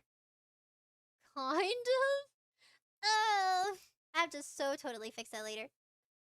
I quickly chase after her, not wanting to be alone with this particular ghost again. Ever again, if my luck allows it. I look back for a split second and the ghost has disappeared. Dove's shoulders are squared as we return to her room. Since the sun has set in opposite direction of her window, the scattering of colors from its morning are long gone. Her relationship with the hallway ghost is much different from the others. The way she spoke about her almost seemed resentful. I pad to a corner, stalling for a moment when I see the collar from the earlier on the floor. I narrow my eyes at it and pick it up with my teeth, then I throw it at the far wall. I give the collar one last glare, then curl up on the floor. Dove settles cross-legged in the middle of her book towers and reaches for a random text. I let out a big yawn, feeling heavy after the events of the day. I don't know if there's enough time in the world to process everything that's happened to me since I left home. I close my eyes and feel the treadles of sleep curl around me. Do you think people can come back from the dead? She asks it so quietly I almost didn't hear it. I don't think she expects an answer, and I can't give her one. Dove's roses. Time to save 𝑔𝒚. Dove. I wince at the bites. The roses are extra hungry today. After not feeding them for a while, their petals have bleached into a stark white. I watch as my blood saturates the colorless flowers, then narrow my eyes when I can spot a parasite fungi at the base of the bush. Part of the bush is already starting to wither because of it. I reach down and tear it out harshly. Dirt sprays my gown and I crush the fungi in my fist. I know more will sprout in its place, but seeing such a blight this close to the rose makes a bolt of anger rise in me. Just seeing it makes me want to destroy it. I walk to a different section of the greenhouse, and I throw it right next to a corpse of the fungi's largest victim. My heart clenches at the sight. Its eyes are still open. I press my fingers down on the lids of the dead wolf, but it's too late. The terror on its face almost cemented in time. My fingers curl and my nails stab into my palm, making its bite sting. I return to the rosebush and continue feeding them my blood. Thunder and lightning thrash above me. Will it lure in another pitiful soul tonight? I hear a door slam and I flinch, crushing a bulb in my hand. My ears listen intently, searching for lingering traces of its presence. When I find none, I take a deep breath and finally let myself relax. I tear the bulb from its stem, and my hands fall into my sides. The sound of the rain is so clear now, I close my eyes to let it wash out everything else. I relish in the violence against the roof of the greenhouse and tremble under the crisp crasps of thunder. To pass the time, now that it's mine again, I whisper something my mother taught me under my breath. Then I hear a whimper come from behind me. Chapter 2, The Sun. Death returns. I look up from my view of worn book spines and see Dove. She sits in a creaky wooden chair with her knees down on beneath her chin. She brushes pale fingers across the rough paper of a large tome sitting open on the desk in front of her. The desk looks like it's made of dark wood, with deep grooves and jagged swirls that have been carved by something sharp. It sits tucked away in the back of a small library in the mansion. Large bookshelves loom around us like trees in a dark forest. The narrow arched window above the desk and dripping candles are the only things that light up the dark and decrepit place of space. I didn't know the mansion had such an intimidating space like this till we had wandered in earlier. It's the study! Gotta study. I wonder if she does schooling, but like homeschool now, because she still needs to learn. At least maybe she knows reading and writing. Today's initiatory did not include any of Dove's peculiar chores. Instead, she spent the time wandering around the manor with a notebook and stick of charcoal.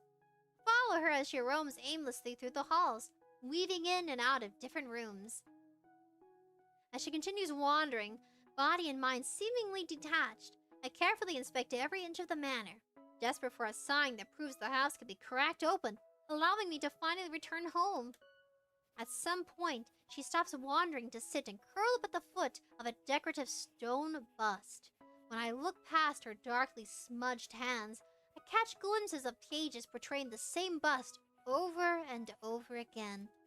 I don't think it's possible for her to draw that quickly in such a short amount of time. I wonder if she has ever if she has her subject memorized by now, considering how familiar she is with it. Dove seems to be drawn to an art. Her sketchbook joins her throughout all her tiny efforts to kill time in the house that she cannot leave. I begin to think that the professional painting lining the hallway walls have some influence on this creative side of her. Perhaps she's inspired by someone close to her, or maybe she's just intensely curious. I do wonder, what happened to her family for her to end up in such a bizarre state?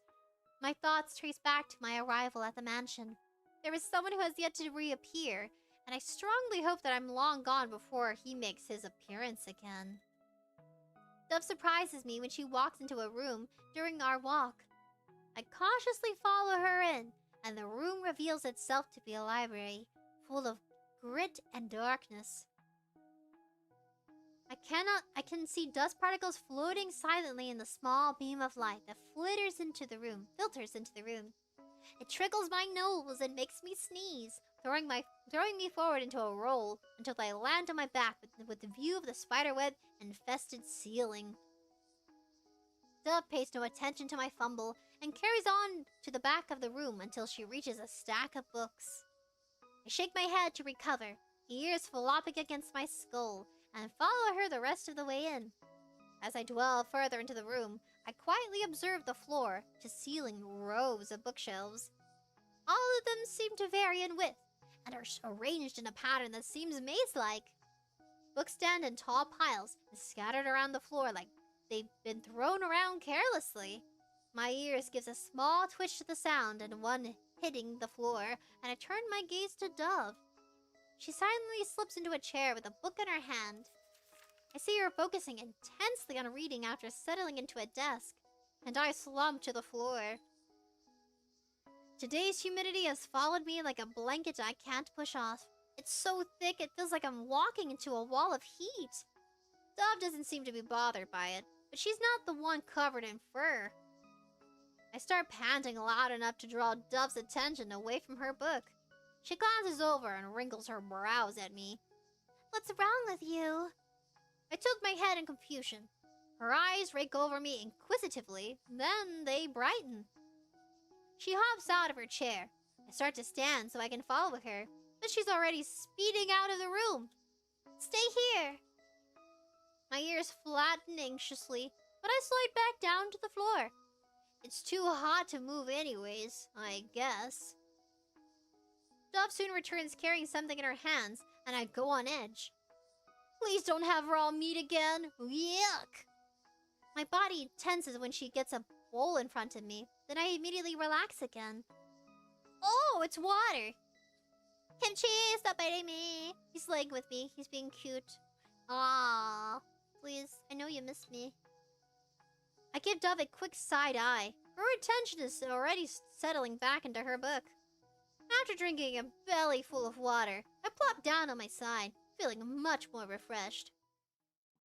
I blink barely after a noise disturbs my brief midday nap. Did Dove just say something? I flinch and tilt my gaze after Dove slams the cover of her book shut. She lets out a large sigh, and throws her arms straight out over the desk with her head bowed between them. She then turns her head towards me. Have you ever seen a witch before? I'm sorry. Have you ever seen a witch? My ears perk up. Why did she ask that? Dove is clearly not a witch herself, as far as I've been able to tell, at least. I can't imagine what kind of witch would want to spend their time meticulously drawing the same thing over and over again. And Dove feels within my reach. No witch can make me feel that way. Oh, so we have met a witch before, which is probably why we turned. However, the possibility of her to have any relation to a witch is increasingly tangible.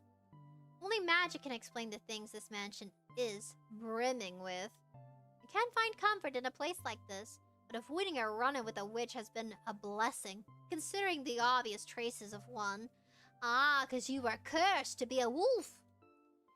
If only I had asked Dove for answers. The more I learn about this place, the more questions I have. It's so frustrating not being able to speak. I startle from the sound of a book dropping right in front of me. The book Dove had been leafing through now sits before me, open to a random section. I can't help but let my gaze flicker down to it. My eyes widen as I take in the contents of the page before me. Strange symbols and cursive writing fill in every inch of the old parchment. I stand and draw closer to see it better. Curious thing, aren't you? I look up and see Dove facing me in her chair, observing me with her head resting on her palm. I freeze under her stare. My eyes dart to the book again. You know that it has 100% morality rate with cats. Wait, what? You know that it has 100% morality rate with cats? What does that mean? I tip my nose up at her.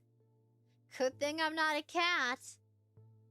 Dove narrows her eyes. The corner of her lips twitch. She unravels her curled limbs and stands from her seat. From there, she drags her bare feet across the floor until she reaches the open book, kneeling down and flattening her palms over its pages. I really like her outfit. I like the bow. I like the big bow around the collar of her dress. Well, I suppose it's more of the cat story than people think. I can only catch a quick glimpse as the rough circle carved into the hard leather of the cover before Dove grabs it and flips it closed. She then opens it again to the first few pages with undelicated hands. I read the words at the top of the page. Death returns. Dove traces her fingers over the words. Satisfaction brings it back. I feel my tail wagging at the base of my spine as I look up to Dove. Would you like to learn about magic? It's not just something anyone can do. My yellow eyes meet her blue ones. Ooh. Magic? Nothing has ever haunted me more. And now, like a candle has been lit in the bottom of an abyss, I can finally search for what I've always yearned. I nod because we have an option. Ooh. Got to save. There's a heart. It's like a trinket heart or like a piece of a clover. I nod. The moment I give my answer, something about Dove changes. Like hot embers fanned in the wind, her pale eyes glow in the dim light. I feel my heart thumping in my chest. Her mouth stretches wide, and I can see her points of her canines. And her gums are black. Dove rarely smiles, even more so with teeth. I hold back a shudder. This time, I know for sure that my heart does not race in fear. Dove looks directly into my inhuman eyes. A malevolent grin creeps across her face. In that moment, I knew I could see her fiery eyes reflected in mine. My eyes walk across the first page, my chest blooming with excitement. A book about magic. I've never been able to read one before. They were all removed before I could get the chance. Everything you could ever want to know about magic is written in this book. It's the witch's Bible, after all. My mouth goes dry. For a moment, I imagine myself elsewhere. Back to the, backflash. I'm back with my grandmother, sitting on the carpet by the fireplace and having my burning questions dismissed once again. Your birth brought you freedom, Basil. One day you will understand that. I can only smother my disappointment with a short reply. No matter how many times I asked for an explanation, she would always deflect or ignore my prodding. So I stopped asking and started searching for my own answers. I see nothing special about myself. But I could be. Oh, could you be a witch? Maybe we're a shapeshifter and we got stuck in the form of a wolf. I slowly look at Dove. She stares deeply into my eyes before looking back down into the open book. Then she starts reading. Oh, hell yeah. Thank you for the sub and the follow, buddy. Oh, hell yeah. There is much more to know before one uses magic, and it all begins with death. Oh gosh. Ew, it's a bird. Is that why the people turned into birds? Because there are some bird-like features on the other spirit ghosties in the mansion. I take a deep breath and my ears stand up attentively. From the moment of birth, sentient bodies accumulate toxins, energy, and resources. Upon death, these bodies begin to rot and break down, returning these compounds to the environment. It's hard to believe, but in the state of decomposition, new life is abundant in the abyss of an old one. I immediately deflate. What? My silence must have been deafening because Dove snaps her head back up at my reaction. In spite of my ability to truly be expressive with my canine features, I must have created quite the emotional response because Dove turns completely flustered. A deep scarlet burns her cheeks and heat's crawling up to her forehead. She awkwardly looks down and starts fidgeting with her fingers. Aww. Wait. Her brows quickly pinch together. I start to think that she might actually be embarrassed. My jaw drops slightly in disbelief. I watch her swallow a lump in her throat. I realized that was probably difficult to understand. I forgot to breathe when Dove looks at me once again, with fingers tightly intertwined and round eyes. You're really listening. Dove looks at me in complete astonishment, and I'm at a complete loss in how to react. Dove runs a hand through her messy hair and recollects herself. She returns to the book in front of her, starting from the beginning again. There is a certain type of energy that is created in the process of decay. That energy is magic itself, existing in the plane between life and death. This plane is also known as the ether. No living being can ever see it. It's an inevitable occurrence. Death is guaranteed in the circle of life. It's cruel but necessary. Because when death blooms, new life persists. Dove tilts her head and flips through the pages of the book. Of course, I'm only summarizing the complexities. It's not as simple as in practice. Because magic is not something that can be contained by any laws we've observed in nature. At least, the ones we know. In fact, magic is no different than a species you've probably been familiar with. Mushrooms. I cock my head in confusion and look at Dove, expecting her to elaborate on her explanation. She leans over the witch Bible, balancing on one arm and holding up her pointer finger. Let me explain. Mushrooms are the only thing in nature that do not follow a logical system. Normally, creatures with bright colors always serve as a warning sign to stay away. Through evolution, both flora and fauna have developed characteristics that allow them to survive long enough to pass down that trait. That's right, did you guys know that deers eat flowers? Yeah, they don't just eat the grass, they also like to eat succulent, beautiful flowers. Because they like the nice smell. So some flowers are really bright, trying to deter them from eating it. But, you know, and deers do what they must in the woods. But with mushrooms, none of that applies. Bright and dull, big or clustered.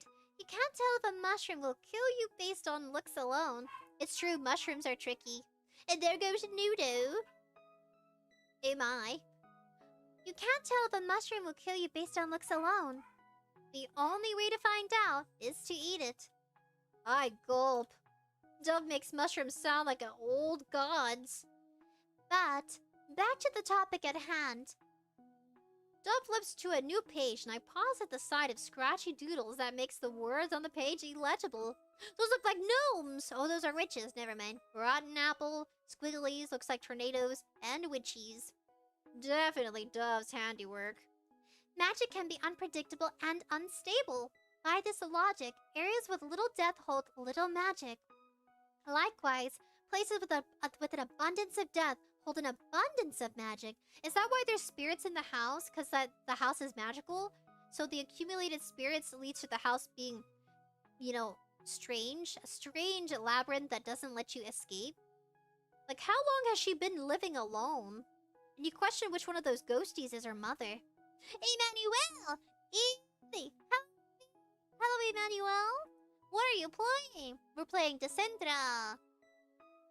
Yeah! I was supposed to wear it on my head today. Yeah, this one is an 𝑗𝐺𝑖𝑗 horror game. Visual novel. Anime-style comic. So it's kind of like adventure, magic, and supernatural beings.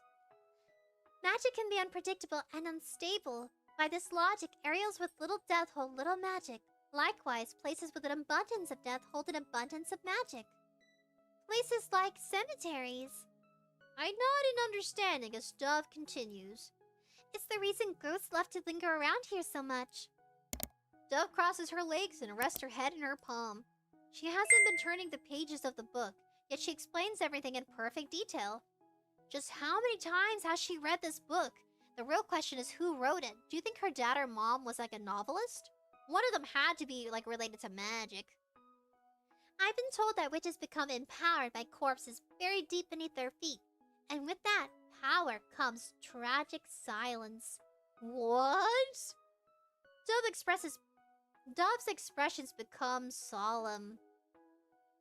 But in that silence, there's also an earnest level of respect from those who have passed away. She pauses for a moment and starts turning the pages again. When she finds the page she wants, the corners of her lips perk up. Or a satisfactory feast. My ear twitches. However, there are two exceptions to this. In spaces devoid of death, magic is completely unusable. Most witches usually avoid them like the plague. Is this like Dungeons and Dragons?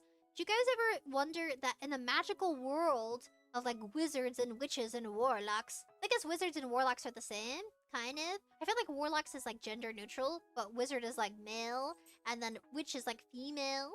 You know what I mean? Like distinguishable in stories to tell if it was man or woman or whatever. But I think warlocks refers to both. If you notice in dungeons, like dungeon stories, maybe that's why they're magical, because a lot of people die in a dungeon, right? Trying to get the gold or the goodies, potions, travelers, warriors, knights in action, always trying to fight a beast and trying to claim forbidden treasures unknown. makes you question of maybe the story here is inspired by the concept of like of some sort of like magical world. I don't know. What do they call it? It's like if you think of the anime called Full Metal Alchemist, some sort of alchemy based knowledge, because it feels like everything in the story kind of lines up together. Sometimes you read a visual novel and it doesn't make sense, but this one kind of feels concrete. Because compared to other ones that are like psychological horror, it feels like this one is based around the ideology of this world being kind of cultivated by magic, or at least the mansion, since we're kind of trapped here. So we got cursed and turned into a dog or a wolf. Then we were ensnared and tricked into coming into the mansion to escape the storm, because like we're lost in the woods. And now we can't leave because the mansion prevents anyone from escaping, including her. And her name is Dove. For anybody, Phantom King says I'll be back. Alright, Phantom. In spaces of voided death, magic is completely unusable. Most witches usually avoid them like the plague. When the shimmer of magic runs through your veins, as natural as breathing, being there feels like gravity has amplified tenfold. It may be the closest thing to feeling human for a witch. Is she a witch or a witch in training, maybe? On the contrary, a space plagued with too much death becomes dangerous for everything in it. Without caution, the magic can overflow and seep through the cracks between planes, corrupting everything it touches. And this is where the witches come in. Dove turns to a new page. The spread before me makes the fur along my spine stand up. Ew, the ghosties! The corruption of bodies that are rotting. So the ghosty ghouls that we saw, they're rotting fleshy creatures. Kind of in between life and death. Like they're in some sort of state of tragic despair. Because it describes it as bloating, which is the first time I've read from a visual novel, like a horror one. And it makes it more unsettling, because the main protagonist is a dog, and then like the kind of like the main character here of center of focus is like a young child. She is definitely a preteenie. I am greeted with an illustration of demons holding what appears to be babies. I wonder if she's a demon baby. Are they human? Or perhaps they're... Something in my brain clicks. I know this part. The concept of witchlings receiving the devil's blessing at birth to become a full-fledged witch. My grandmother knows how to obtain this blessing, but refused to tell me no matter how much I asked. It's a miracle I even know this much from what little she told me. Dove pauses to stare at the illustration. I nod my nose in her direction as encouragement to continue. Emmanuel says be careful with that and stay strong and brave. I think they're both witches. Dove. Every witch begins with the devil's blessing. Only they receive the blessing. They are bound to hell. Dove gets lost in thought for a moment and combs her fingers through her hair. Aw, she's bound to hell. That's so messed up, man.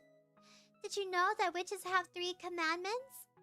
I blink. What? Blink, blink. Of course it's 3. 1. Know God before the devils. 2. Thou shalt honor the devil's gift. And 3.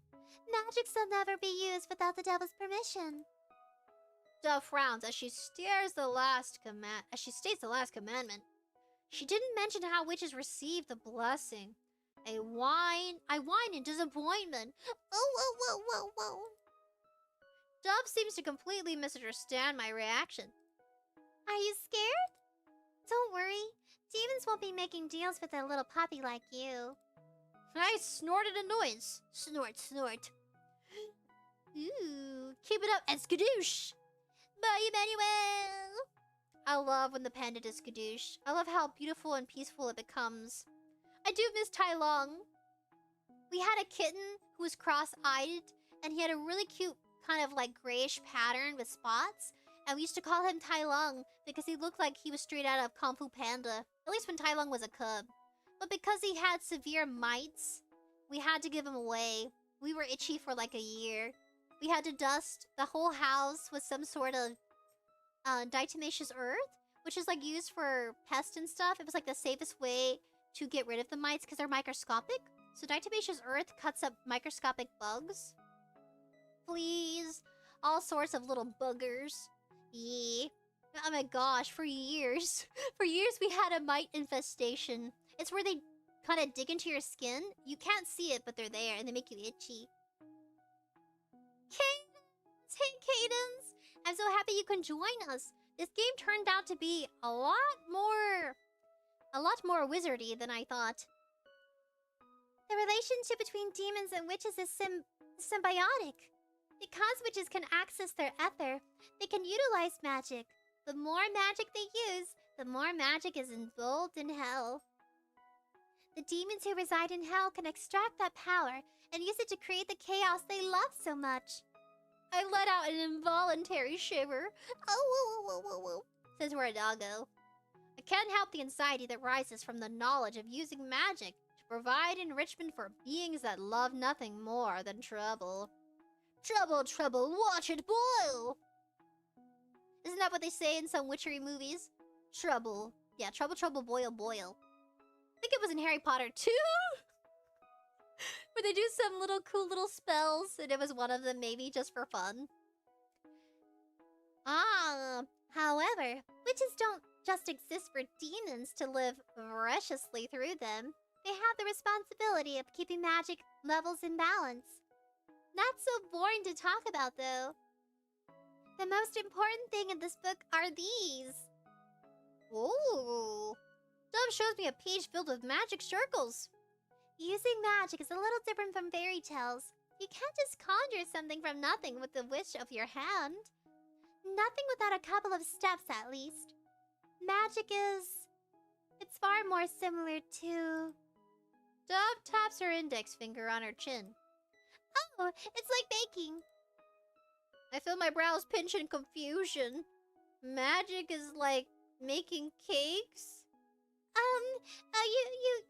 You see, baking requires a perfect measurement. Dove flips through the witch Bible until she lands on her desired page. Then she lifts the book and press it to me. Strange symbols greet my eyes. Each one of these symbols represents elements. These are your ingredients. She turns to a new page filled with various illustrations of circles. In order to use magic, you need to gather the right elements and place them within a circle that looks just like this one. Every space within the circle is like a number. This is why magic is like baking. The ingredients and measurements must be exact. A single miscalculation could be a difference between enchanting a rose and killing it. One more thing. For every spell in this book, there is a secret ingredient. Dove slides a page between her middle and ring finger until the page meets the webbed skin of her hand. Without even flickering, she pulls her hand across the paper. I immediately cringe away, like I could feel the stinging sensation of paper slicing into her sensitive skin firsthand. Dove holds her hand up and pinches the flesh around the paper cut, pushing out beds of scarlet. She sets the witch Bible flat on the floor again and hovers her hand over the drawings of the circles. More blood runs from the cut and forms a crimson droplet that hangs from the tip of her finger. Oh my goodness! I didn't expect it to be so animated. Wow! See, this is fun. Check it out in the description below. Dicentra. Yeah. It feels like minutes go by before the droplets finally falls from her hands, staining the paper below. She's performing! The sound of blood dripping onto the page, tap, tap, tap, echoes in my ears like a ticking clock. I focus on the way the blood splatters on impact right in the middle of a circle, then runs down the curve of the paper until it fully soaks into the parchment. If you made your spell correctly, all you need is a little witch blood to make it transform before your very eyes. Into art! Dove curls her hand into a fist. Witchlings may not have a demon's blessing, but we are surely not human. We've come from fire and brimstone after all. Magic belongs in our veins. Just because we're not connected to the other doesn't mean it isn't there. Just waiting for our call. Dove leans over the bloody drawings and hunger in her eyes. Her hair falls like a curtain of bramble around the witch's Bible. The sight makes me think of pured veins that spread from an infection. One day, we won't need anyone's blessing to make what is ours. What does that mean? I tense up. She notes my stiffness and gives me a small smile. Are you intimidated by magic? No? Don't worry. There's no need to go through something as advanced as creating your own spells. That's what the witch's Bible is for. It contains all the spells you could ever need. Dove trails off. Looks like she has more to say, but she hesitates to express her thoughts. I rest my head on my paws as the silence stretches. Dove's expression sours before speaking again. I want more, though.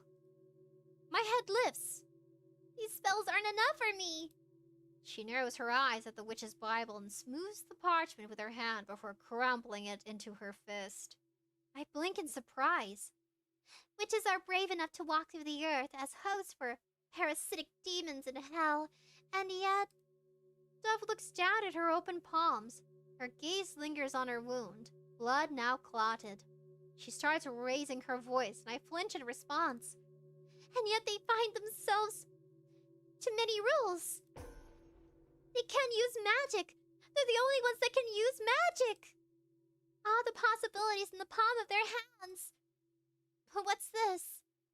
Dove throws the book open, shoving the words carved on the side of the back cover.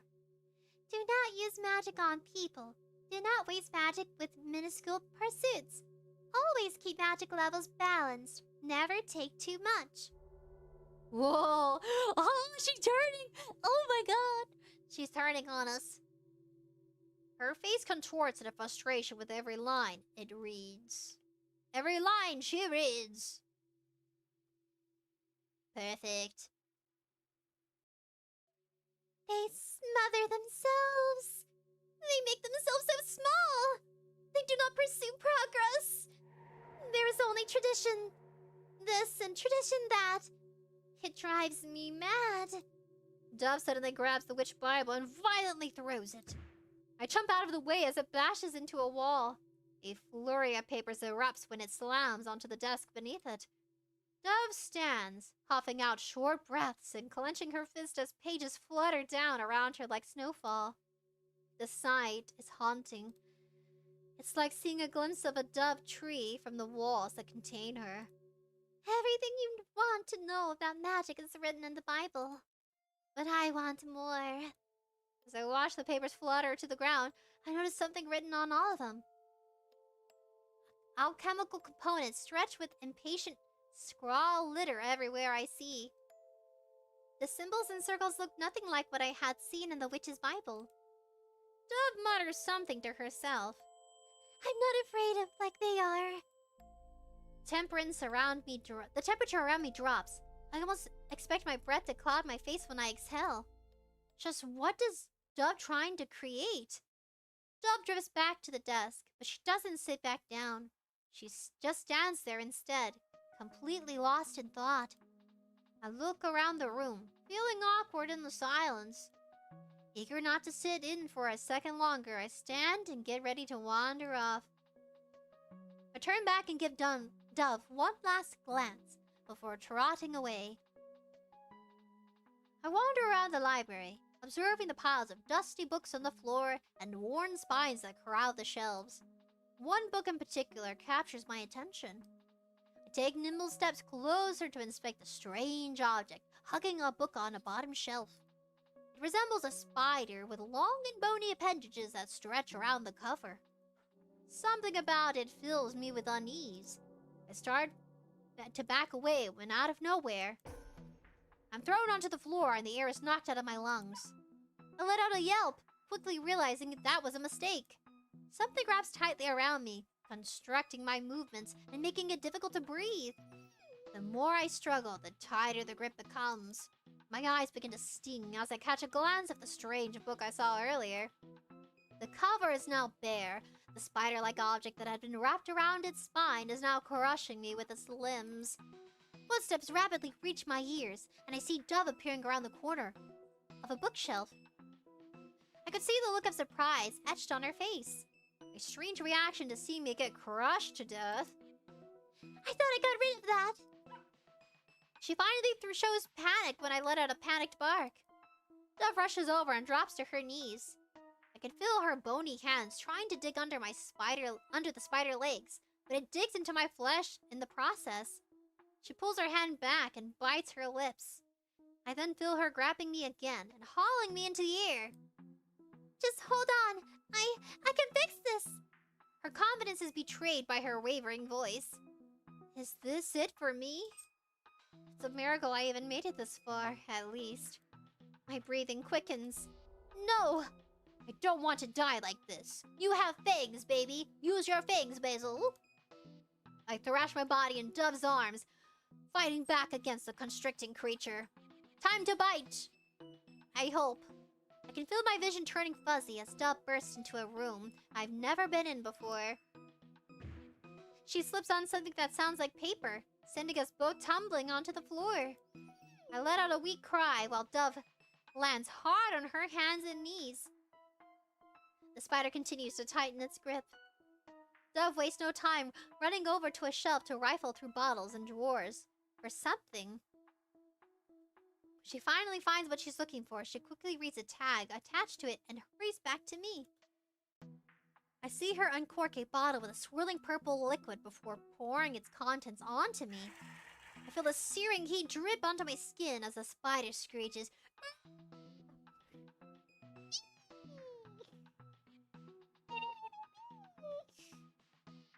I would do a different sound, but I don't want to be too cringy. I howl in agony when some of the liquid drips onto me, and Dove releases a gasp. I'm sorry. I didn't mean to get it on you. I whimpered to cope with my pain. The only relief I can feel is the loss of suffocating pressure around me. Dove moves away to retrieve a cloth and clumsily dabs at the stray purple fluids that have gotten onto my fur, making them sting even more. She then leaves my sight again. I look to my side and see the spider-looking object curled into itself and unmoving. Dove stops for a moment, stumbling in the process, and gives it her attention as well.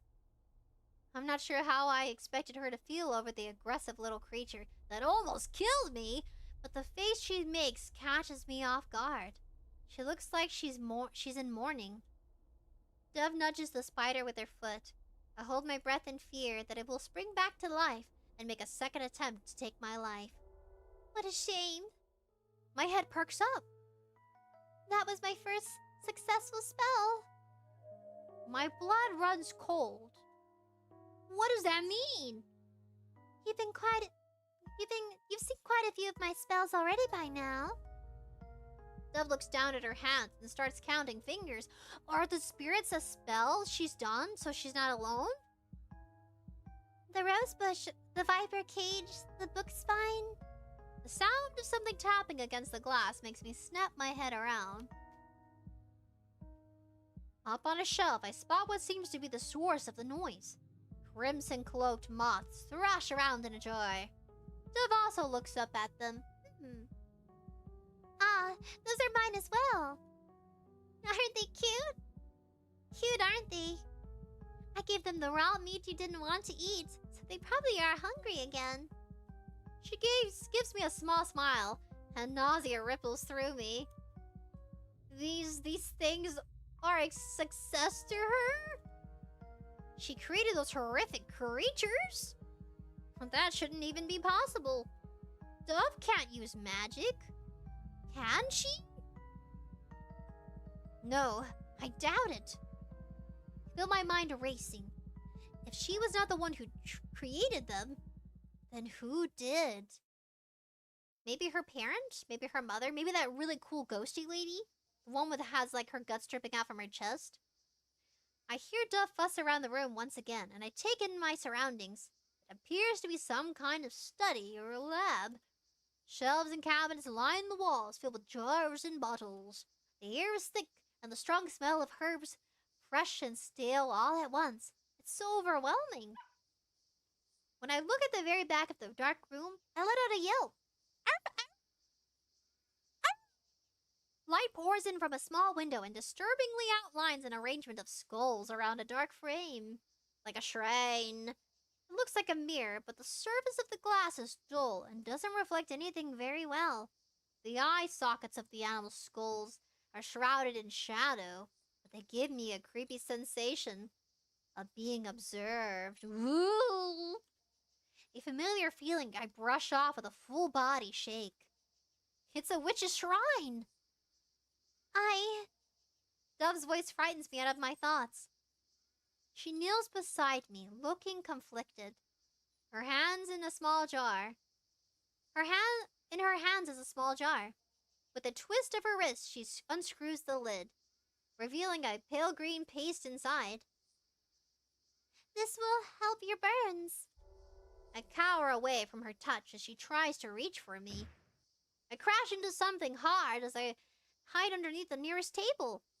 Dove retrieves her hands and presses it into her lap. I stare at her with wide eyes and crouch close to the ground, sheltered by the shadows. She opens her mouth to say something, but her words get stuck in her throat when her eyes catch on something behind me. She squints briefly before widening her eyes with recognition. She shoots forward. I yelp and scatter away to avoid her. While my body's pressed against the wall, I look to see if Dove has followed me. Oh my gosh! Kimchi's tail! Just start whacking me. Alright, bye, Kimchi! He laid peacefully on my lap for a while, and then he's like, I'm bored. Now he's attacking my leg. I give him my ligas, my hair ties, so he can... Oh, God! Okay, here you go. Here you go. Guys, look right there. It's a toy. Look.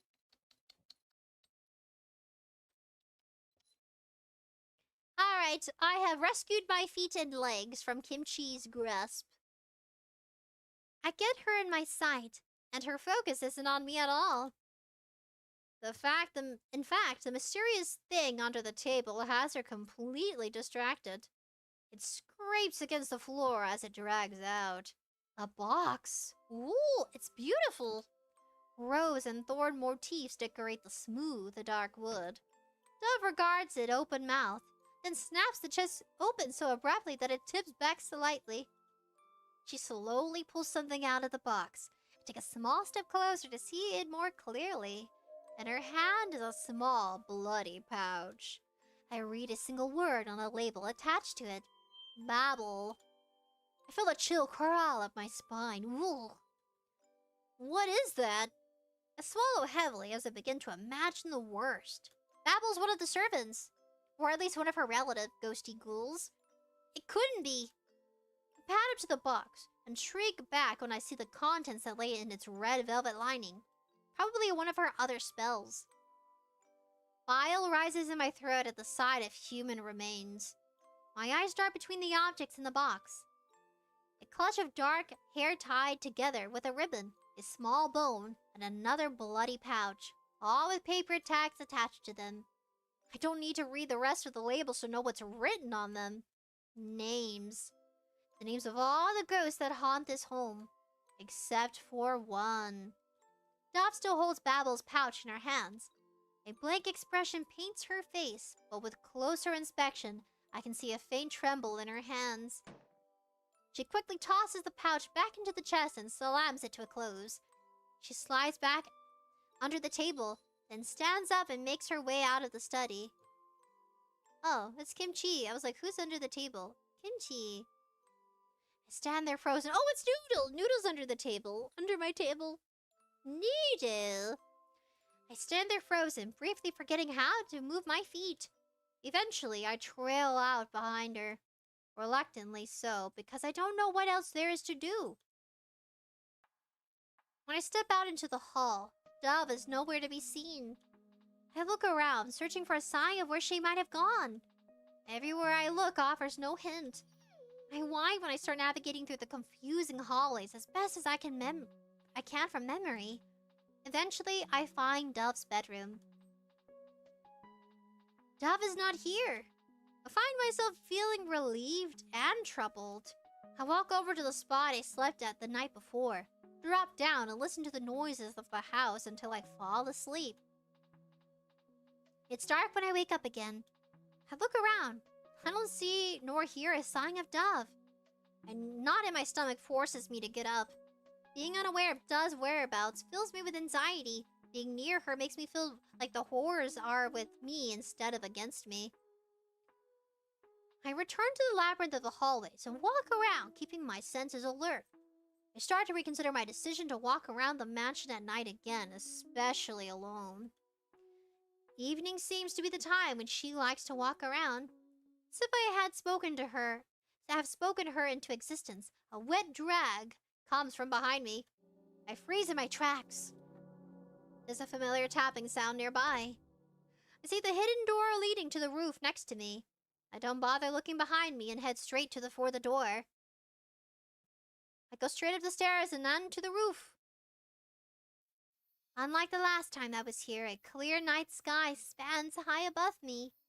Stars dot the dark, and for a moment, I forget about all the things I was scared of. Aww. Where's my mouse? Wee. Aww. How beautiful. Stars dot the... there we go. Every time I see the night sky, I feel so small under the grandeur. When Dove spoke about magic earlier, I was frightened by how much it revolved around death. Before learning about it, I had always thought magic felt like this. Like it was an art that could capture the spark of small joys. I rebelliously still more time to admire the stars. And breathe in deeply, slowly. Even just for a second, I want to remember how to sit still and get lost in everything I feel. I want to gulp down the humid summer air, feel the gentle night breeze brush against my fur, smell the sap from the trees, listen to the crickets ringing in my ears, and memorize the placement of every star I can see. Every blissful and uncomfortable sensation, I let it all sink into me. They all remind me of that I'm still alive, and I hold on to that so tightly, because I'm so afraid of what I'll become if I no longer see goodness when it's in front of me.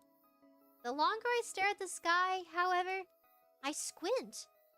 The stars seem so close. Something pulls me back to reality. I hear a voice. I turn my head and see a faint light. It's coming from the greenhouse. For little things, don't you think, Babble? These ugly things keep consuming everything like a vengeful spirit. I'll never see what's so interesting about something so boring like weeds. Flowers are pretty, but their beauty is so fleeting. Ooh! Will you, lad? Hello, buddy.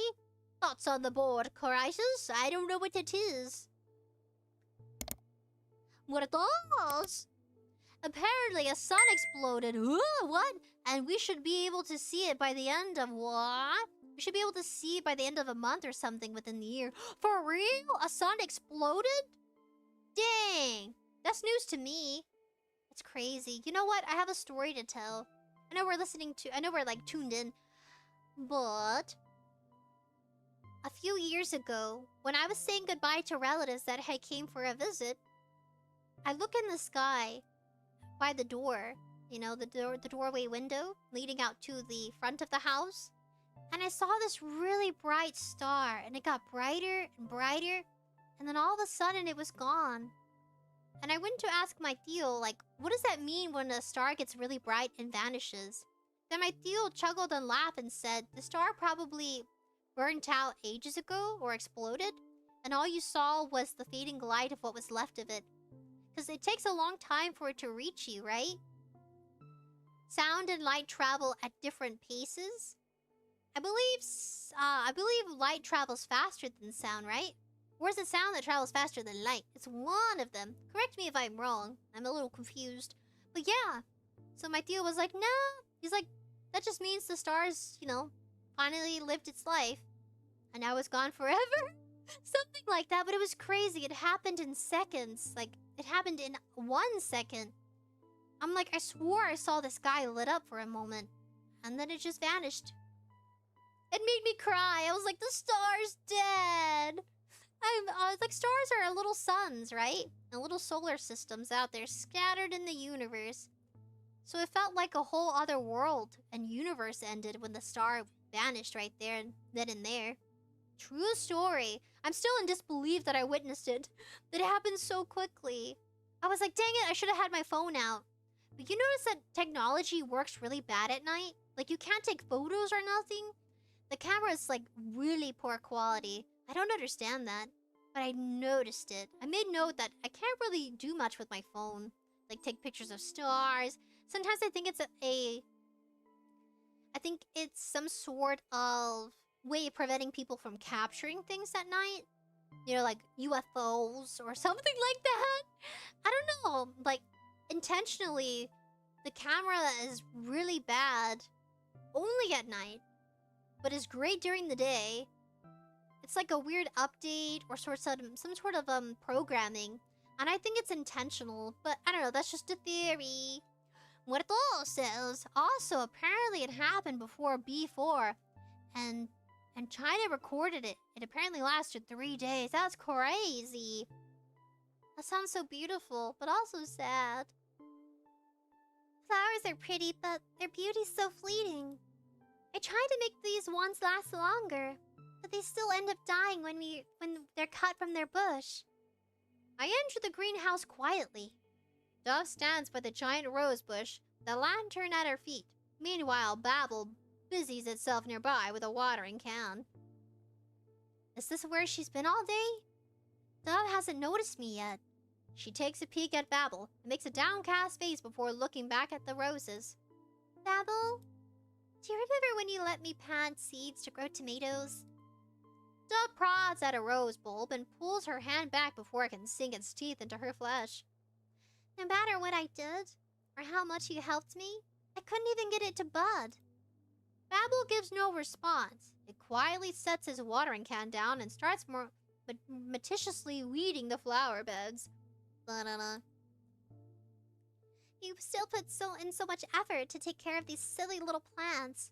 I don't understand why. I've spent so many hours in here just watching you, yet I can't even name anything. If I told you to let everything die, would you finally rest? Do you even know how to do anything else anymore? Dove moves to face Babel. You should have just left these stupid mushrooms alone. Then he wouldn't be stuck in this cursed state. Babel straightens up, then holds out a bundle of flowers in front of Dove. Now that I have the chance to look, I notice that there's actually a variety of flowers in the greenhouse. Roses, daffodils, lilacs. Something that looks like lilacs, but with a different shaped petals? It definitely isn't lilac, but it blooms to sprout in an interesting way. Perhaps I could find out what it is later. My grandmother didn't like teaching me about magic, but she was always willing to entertain my botanical curiosities. The one Babel offers Dove are bleeding hearts, scientifically known as Dicentra spectabilis. Spectabilis? Yeah, this is the name of the story, Dicentra. I've always been fascinated by them because of their unique shape. Their arching stems and their hanging blooms that are shaped just like hearts. My grandmother explained one of these things. They symbolized unconditional love. They should give out those for Valentine's Day. And then you can be like, guess what? I'm like, you know, imaginary glasses move up on your nose arch. You know, you just move your glasses up. Move like, guess what, guys? This flower symbolizes unconditional love. You could totally flex your knowledge about flowers now. Especially this one. Their meaning filled me in with warmth when I heard it for the first time. I immediately wanted to learn more about it, so I did my own research on it and read through one of her books on the language of flowers. I learned that bleeding hearts also represented something else. Heartbreak. Okay, never mind. It's the worst gift to give on Valentine's Day. Don't do it, guys. It also symbolizes heartbreak. I don't want them to be like, also, like, flex. Guess what? It's not just love, but also heartbreak. It's so bad. It's like a double-edged sword. Dove stands so still that I think she's somehow turned into a statue. On the surface, Dove is calm and collected, but behind her gentle visage lives a merciless beast harboring in the trenches of her own emotions. Dove shoots her hand out to snatch the flowers out of Babble's treadle grip, letting them fall to her feet. Babble bends down and delicately picks them up, each again by stem. Dove's cheeks grow splotchy with red, and she holds her dress in tight fists. Can you just be here with me? I hear her voice crack. Dove pinches her eyes closed. Or have you already been gone for a long time? I can't watch this any longer. The dead are never meant to stay longer than they're supposed to. I think she put a spell on the people, her family, so that way she wouldn't be alone. And she cursed the house so that their spirits would never leave. Despite some of their efforts in doing so, and despite the efforts of those that are not ready for them to depart, people never realize until they've lost something forever. But the dead will immortalize themselves in your thoughts, whether you want them or not. The emptiness they have left behind tends to grow into a mold you can never ignore. Body, soul, those can be gone, but memories, those cannot be killed. I twist around it and take off, knowing what needs to be done. I hear Dove make a small noise behind me. My retreat must have tipped her off to my presence. No, you know! Don't! Her distressed scream almost makes me stop dead in my tracks, but I carry onward. We're gonna destroy everything. I think we're gonna destroy this so that way they can be free. And that way she can be free. She won't let go of the past. Sad. It happens. I know it's true. Muertos! About the sun? The sun exploded. Huh. Is it our sun or a different solar sister sun? I race into the study and skid to a halt in front of the box under the table. I hear the thud of footsteps running behind me. Pitter-patter, pitter-patter. Using my paws, I claw and shove at the chest until it falls over and the lid pops open, spilling the contents out. I quickly scan through the pieces of paper attached to the remains. When I spot Babble's pouch, I grab it with my mouth and turn to sprint to the door. Dove stands there out of breath, clutching onto the door frame. She glares at me and walks forward. Bad dog, drop it! I clench my jaw tighter and stand my ground. You have to let them be free. I try to plead with her with my eyes. Dove takes a step forward and I take a step back. She holds her hand out towards me. Give it back! I need it!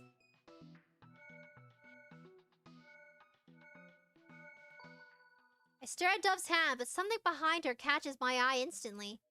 Dove twists her head around. We both see Babbles lumbering through the hall, holding an arrangement of flowers. This is sad. She starts chasing after the ghost, and I'm hot on her heels behind her. The two of us step out into the hallway and trail after Babble. Babble takes its time moving around the manor. You can see like a silhouette of a dress and what the hair would have been like when she was a human. I think the gardener, the greenhouse lady, I think she was a woman because of like the way the character is drawn, very feminine. Yeah, like a long flowing dress. It stops at every empty vase on a table and places a fresh flower in each one, slipping into a rooms and adding pops of color to space devoid of it. Dove and I observe it without saying a word. With every flowery addition, Babble brings brightness to even the darkest corners. When it finishes its rounds, it returns to the rooftop. Babble kneels before a cluster of violets and toggles a leaf side to side until it pulled free from the soil. It then stands up and moves to a bench, wrapping one of its treadles around a small knife in the process. It makes a small cut of the stem, then gently places it into a jar of water. I look up at Dove, who watches with lowered brows and narrowed eyes. I lift a paw and brush it up against her skin. She looks down at me from the corner of her eye. I take a deep breath. I face her and tip my nose up with Babble's belongings still in my mouth. Dove lowers her hand, and I drop the pouch onto it. I then look up back at her. Your friend worked so hard to bring you peace. Don't you want to show it your appreciation? Dove's breath hitches and her lips tremble. She stands up straight, dragging her feet forwards towards a lantern she had placed near the rosebush. I follow Dove from behind. She slowly kneels before the fluttering flame encased in the glass. She calmly opens the lantern door and silently watches the flame with Babel's pouch on her lap. I can sense her mind racing behind her eyes, desperately trying to dig her nails into an excuse that will delay her next move. Her throat bobs, and she turns her head to look back at Babel. It hovers around jars of other preparing plants, none to the wiser to what she's about to do. Dove faces the lantern again and squeezes her eyes closed. This is so good. The sound effects, the music, the animation. Wow. I like it. I really am digging it. I hope you are too. When she opens them again, her face is collected. She carefully brings the pouch to the fire and holds the edge in it until it catches. The brightness of the flame reflects in her pale eyes. She places the burning pouch on the tiled floor, and we both watch the silk bag organically burn away, revealing the teeth inside. They burn slowly, so slowly that I wonder if they'll even ever be able to burn. Dove does not turn away to look back at Babel even once. And finally, all that's left are ashes and tiny shards. My eyes widen as Dove scoops up at the remains in her hands. She shows no sign of pain as cinders singe her palms. She transfers it all to one hand, then takes a deep and shaky breath before crumbling the remains. Out of nowhere, I hear the faint sound of wind chimes. I look around, wondering where the sound had come from, and find nothing. Perhaps I had just imagined it. Dove pours the ashes onto the floor. I look behind her. Babel is gone. So it was their spirit. The tormented spirit where they're stuck between living and being already dead. Being forced to wander, really, not really alive. The next few days after Babel's disappearance pass by uneventfully. By the third day, everything changes. I lay near Dove's feet in the library. I still have yet to find something that will help me leave this place. Maybe the only way to escape is to become a ghost myself. But I have a feeling my freedom wouldn't be guaranteed that way either. Dove sits at her desk, staring at notes in a daze. Her pencil had been completely still for now. Slam! My heart stops. Dove's head snaps up. That sound exactly like the front door from the day I came here. There's a door. There's a way out! And my arms are fully healed. Yeah, full X, doggo. Fully healed arms. Muscle. I bolt up and shudder with anticipation. My tail wags excitedly. I grab Dove's skirt and with my teeth, wanting to waste no time getting to the door. She crouches down and grabs my snout in her hand. You have to hide! I pull back and look at her confused. Why would I hide? This might be my only chance to go home. But when I see the panic in Dove's eyes, I start to wonder why the door has returned. My gaze slowly shifts to the entrance of the library. Listen and hide. The floorboards outside the library creak. Heavy footsteps echo, getting louder and louder. I stare at the door, paralyzed. What are you doing? Move! Dove shoves me with her hands, and I spring into action. Where should I hide? The footsteps stop right outside the door. Hide behind the bookshelf. I hurry behind a bookshelf and lower myself to the floor as flat as I can. The door creaks open and someone walks in. I try to control my rapid breathing out of fear that it will betray my concealed position. I peek through the gaps. What I see haunts me. A tall gentleman enters the library, still in the outerwear with a cane tucked under his arm. I watch as he approaches Dove. I see her casually step in front of the notes she has scattered on the desk. The man takes off his top hat and holds it against his hip. I feel like my heart jumps out of my chest when I see his eyes. Ew, it's her father. Dove resembles him a lot. They both have pale skin and inky black hair that spikes out like a lion's mane. What set them apart, though, are their eyes. Dove's eyes are blue, of glaciers, while his eyes... It's said that animals that are brightly colored because of their toxicity are more active at night. That seems fitting for this man, because his eyes are the scarlet of a poisonous frog. A warning outlined with the dark markings that cover the hollow of his eyes. I've seen markings like that before. Every witch has them. When he speaks, I almost yelp in surprise. Where is Hypatia? My nails curl. His voice! It was the one I heard when I had first arrived here. But more importantly, Hypatia? Who's that? Is that still someone I have yet to meet in the House of Curiosities? Or is it the woman that she was fearful of? Let me... That's better. Fixed it. I had to widen out the screen so you could see it better. There you go. Around, I'm sure. My brows draw together. No, hello. The man nods and turns to leave just as quickly as he came. But then he stops for a brief moment. He reaches into his coat and produces a small lantern with a glowing green flame. The witch. Here is everything that was on your list. He places the lantern on Dove's desk with a light tap. His eyes briefly catch onto Dove's notes, and I see her go stiff. You've been busy. It's nothing.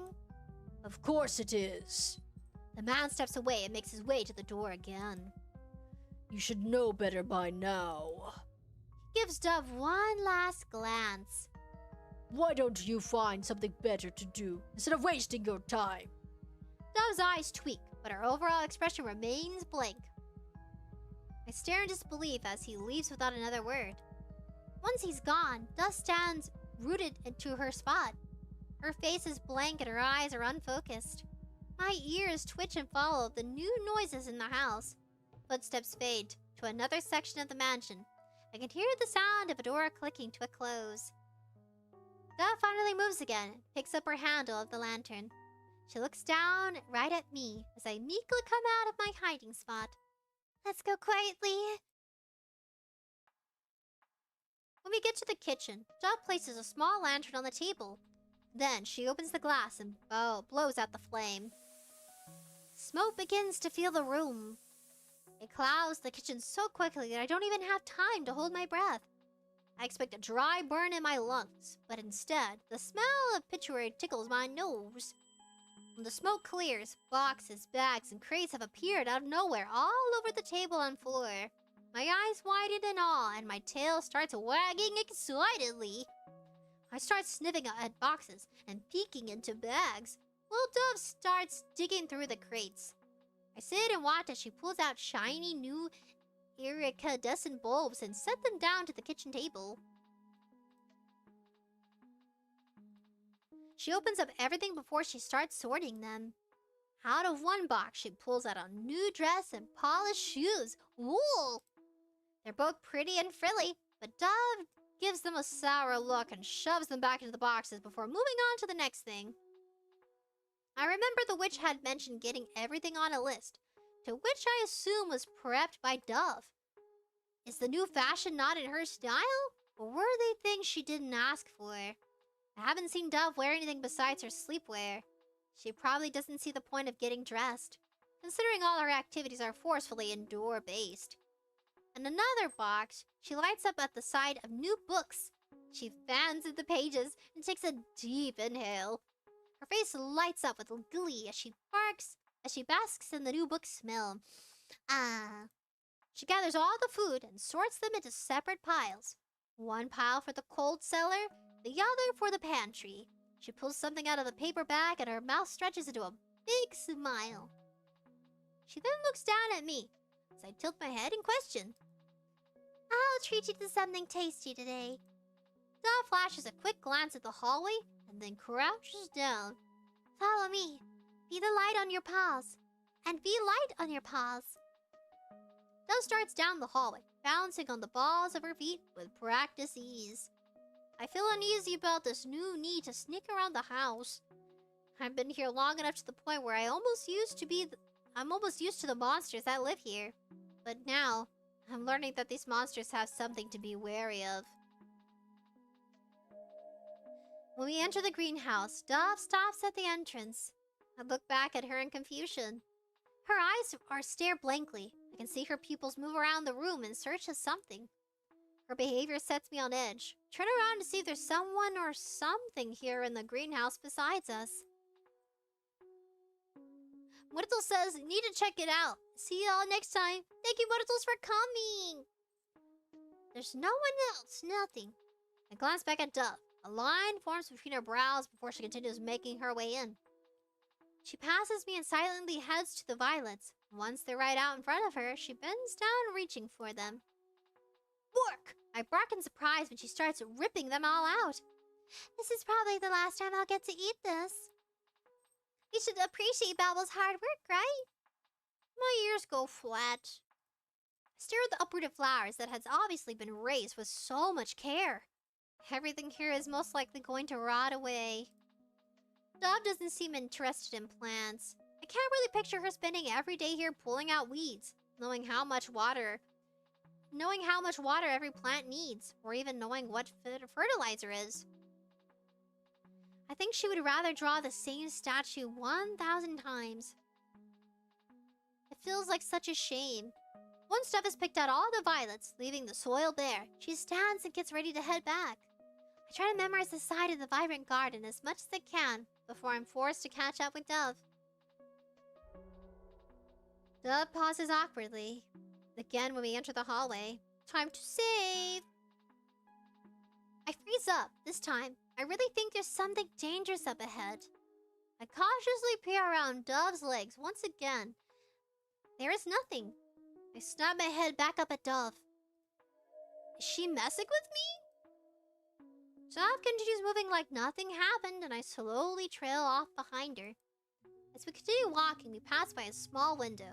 I notice a familiar glass holding a small bundle of roses, its petals already dried up and flaky.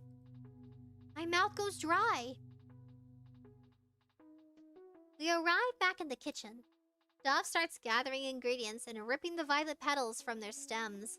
Meanwhile, a pot of water heating over the fire in the hearth starts to bubble. When the steam starts to rise from the pot, Dove places the petals in the stoneware pot and adds the boiling water. Oh, she's making tea! She places a cover over the pot to let its petals steep, then starts to organize and put away all the new supplies. I watch curiously from the floor. I've never eaten flowers before. Dove completes every step with practiced precision. By the time she finished cleaning up, the violets are ready to be infused with the other ingredients. Dove keeps herself occupied by combining everything. Eventually, she pours the finished product into a glass jars. Dove steals 4 jars of violet jelly to be stored away, leaving 1 jar that's only partially filled. I lick my lips and admire the pretty color that the violets had made. She grabs a spoon and pops it into the jar, taking it with her as she makes her way to a small package wrapped in twine and paper sitting nearby the window. We're done here now. Dove sets the jar of violet jelly down on the window and seat and unravels the package she had brought. A new quilt unfolds in her hands. She spreads it out on the floor near my water bowl. She settles into a window seat, and I wait a moment before I step onto the blanket. Take a second to savor the softness under my paws before laying down comfortably. Dove scoops up some of the violet jelly and holds the spoon in front of my face. Here, I'll give you the first bite. I give the jelly a sniff, then test it with a small lick. It has such a sweet and floral taste. I look at the rest greedily. Blah, blah, blah, blah. Dove takes the spoon back, stares at the jar of purple jelly.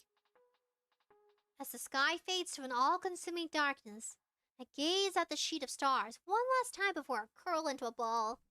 I can hear the soft crackles coming from the candle that Dove lit earlier. The sound soothes me. Soon enough, my eyelids start to feel heavy.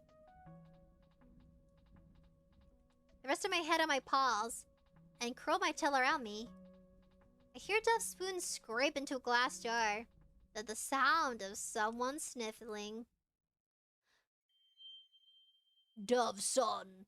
These are like tarot cards. The morning air is cool against my face. My eyes close in appreciation, knowing it won't stick around as the day grows heavy with the midsummer heat. I shift awkwardly in the window seat as I watch the sky glow brighter. The wolf sleeps so soundly. Oh, it's Dove! Wolves! The wolf sleeps so soundly on the small blanket I had placed down for him. He would probably puff up if he knew he was sleeping with his belly exposed to me so comfortably. I feel my lips stretch into a small smile, then a frown. It was so quiet that I couldn't sleep. When it's quiet, I can hear every little sound in the house. And that makes it easy for me to notice that something is missing. There's one less ghost to bump up in the night. My ear is waiting for sound that aren't there. My eyes are waiting for shapes that aren't there. Why is it that the ghost of a ghost has so much more presence? Something breaks me into my thoughts. I hear a slight cooing sound right next to me. I look down and see a small brown bird sitting on the sill of my open window. My mouth parts. A mourning dove. I love mourning doves. They go crrr, they go crrr, crrr, crrr, crrr, crrr. That's what mourning doves sound like. Yeah! It softly calls to me and hops on weightless feet. I heard the sound effect. Hee hee. I lean forward and slowly reach my fingers out towards it, wondering if its feathers are soft as they look. It flies away before I can touch it. Whatever. I pull my hand back and then my head back against the wall. Oh, it's her voice. Oopsie. I let out a sigh as I watch the dove disappear into the sky. The sun has started to rise over the trees and its light hints the painted colors of my window. Like everything about this place, I have memorized it. The same clouds, the same shades of blue and pink, the same rays of light that pierce through the leaves, the same shadows. A foolish part of me keeps thinking the day will come where I'll finally get to see a sky I'll never seen before. Wood creaks. Only one person can make that sound. His day has begun. I search for a glimpse of the mourning dove again. Instead of wings that fly around freely, all I see is the sky begins to bleed red. The brightness of the sun is smothered and the moon devours it and takes its place like a celestial doppelganger. Out of the corner of my eye, the rainbow lights that drappled my room have vanished. I close my eyes and rummage through the depths of my thoughts for somewhere to hide. Will today be a good day? Or a bad day? I hear the wolf snore and look down at him. I said I would help distract you, but it's been you who has been distracting me. Oh, from what? Chapter 3, The Moon. Seems like we're gonna have a chapter part 2. We have 23 minutes remaining of stream. The sun is gone. I open my gaze, blinking in confusion. I'd completely forgotten what had... Oh, it's Basil! Oopsie! I opened my eyes, blinking in confusion. I completely forgotten what had woken me up in the first place. I distinctively remember falling asleep to glittering stars and darkness. So surprised to see the moon still so high up in the sky. And so red, so much red. Scarlet bee bleeds to every corner of the sky. The light from its atmosphere bounces off the floorboards of Dove's room, casting everything into an ominous glow. Thought we had gone to bed late. I must not have been sleeping long. I stare at the full moon outside. My heart is pumping like it knows something my brain doesn't. I must be on edge from a lack of sleep. But I don't feel tired. I feel like the moon's face is looking right at me, waiting with a patient grin. Like I can't wait to witness my reaction when I figure out the answer to the riddle it's given me. I feel my fur grow stiff. I swallow. It's morning. But why on earth was the... Uh-oh. I jump 6 feet into the air when someone bangs on the door to Dove's bedroom. Habit of an instinct, I rush under the desk beside Dove's bed. I remember it clearly now. I was at the exact banging noise that pulled me from my sleep in the first place. Dove suddenly appears before me and clamps a hand around my muzzle. I start to squeal, and she throws a finger in front of her mouth to silence me. The banging continues. I hear someone rattling the locked doorknob. Dove, open the door! Dove glances in the direction of the man, calling for her. Just a moment, father. Dove neutral answers a stark contrast to my trembling form. Her gaze swings back to me, and there, before I knew it, I'm being hauled off on my feet. My immediate reaction is to thrash in Dove's arms. Is she about to offer me up to the witch? I try to whimper through the iron grasp around my snoot, but she squeezes tighter. Shh! I freeze in her arms. My eyes are wide in full alert, and my chest expands rapidly from the frantic breathing. Dove offers no form of comfort. Instead, she spares me one last glance before she throws me into the darkness. I land on a plush blanket with a small bounce and a slight yelp. I see a small glimpse of Dove staring down at me before she closes the gap between the thick curtains of her canopy bed and then extinguishes all of the light. It's like I suddenly be thrown into a pit. My ears twitch at every subtle noise. The scent of wilting lilacs flood my senses. It's as if Dove sleeps with decaying flowers in her pillowcases every night. My heavy breathing sounds so loud in the darkness. I try to tame it as best as I can, I fear that it can be heard beyond the curtains that shroud me. I hear Dove's bare feet drag along the wooden floor, then crack, and then a crack. Then heavy footsteps enter the room. My bones nearly jump out of my skin from the sound of lightning that breaks through the quiet. Wasn't it clear just a moment ago? I swallow hard. The new noises start to appear out of nowhere. Wind howls outside, so loud, like ghosts humming in unison right outside the window, crying to be let in. Dove's bed curtains begin to ripple, revealing silvers of red light. I can't find Babel anywhere. No. My entire body tenses when footsteps land right in front of me. The curtains flicker again, and all I can see is him. Whoa, you got found out, girlie. You got a doggo. You wouldn't happen to know where they are, would you? Dove's father stares down at her from the tip of his nose. His hands are crossed behind his back. Whoa! Did you check under the rooftop garden? Yes. The kitchen? Yes. Under the table, perhaps? Dove, enough of your games. The witch closes his eyes and rubs the bridge of his nose. Find that bloody ghost or I'll find a replacement. Is that a threat?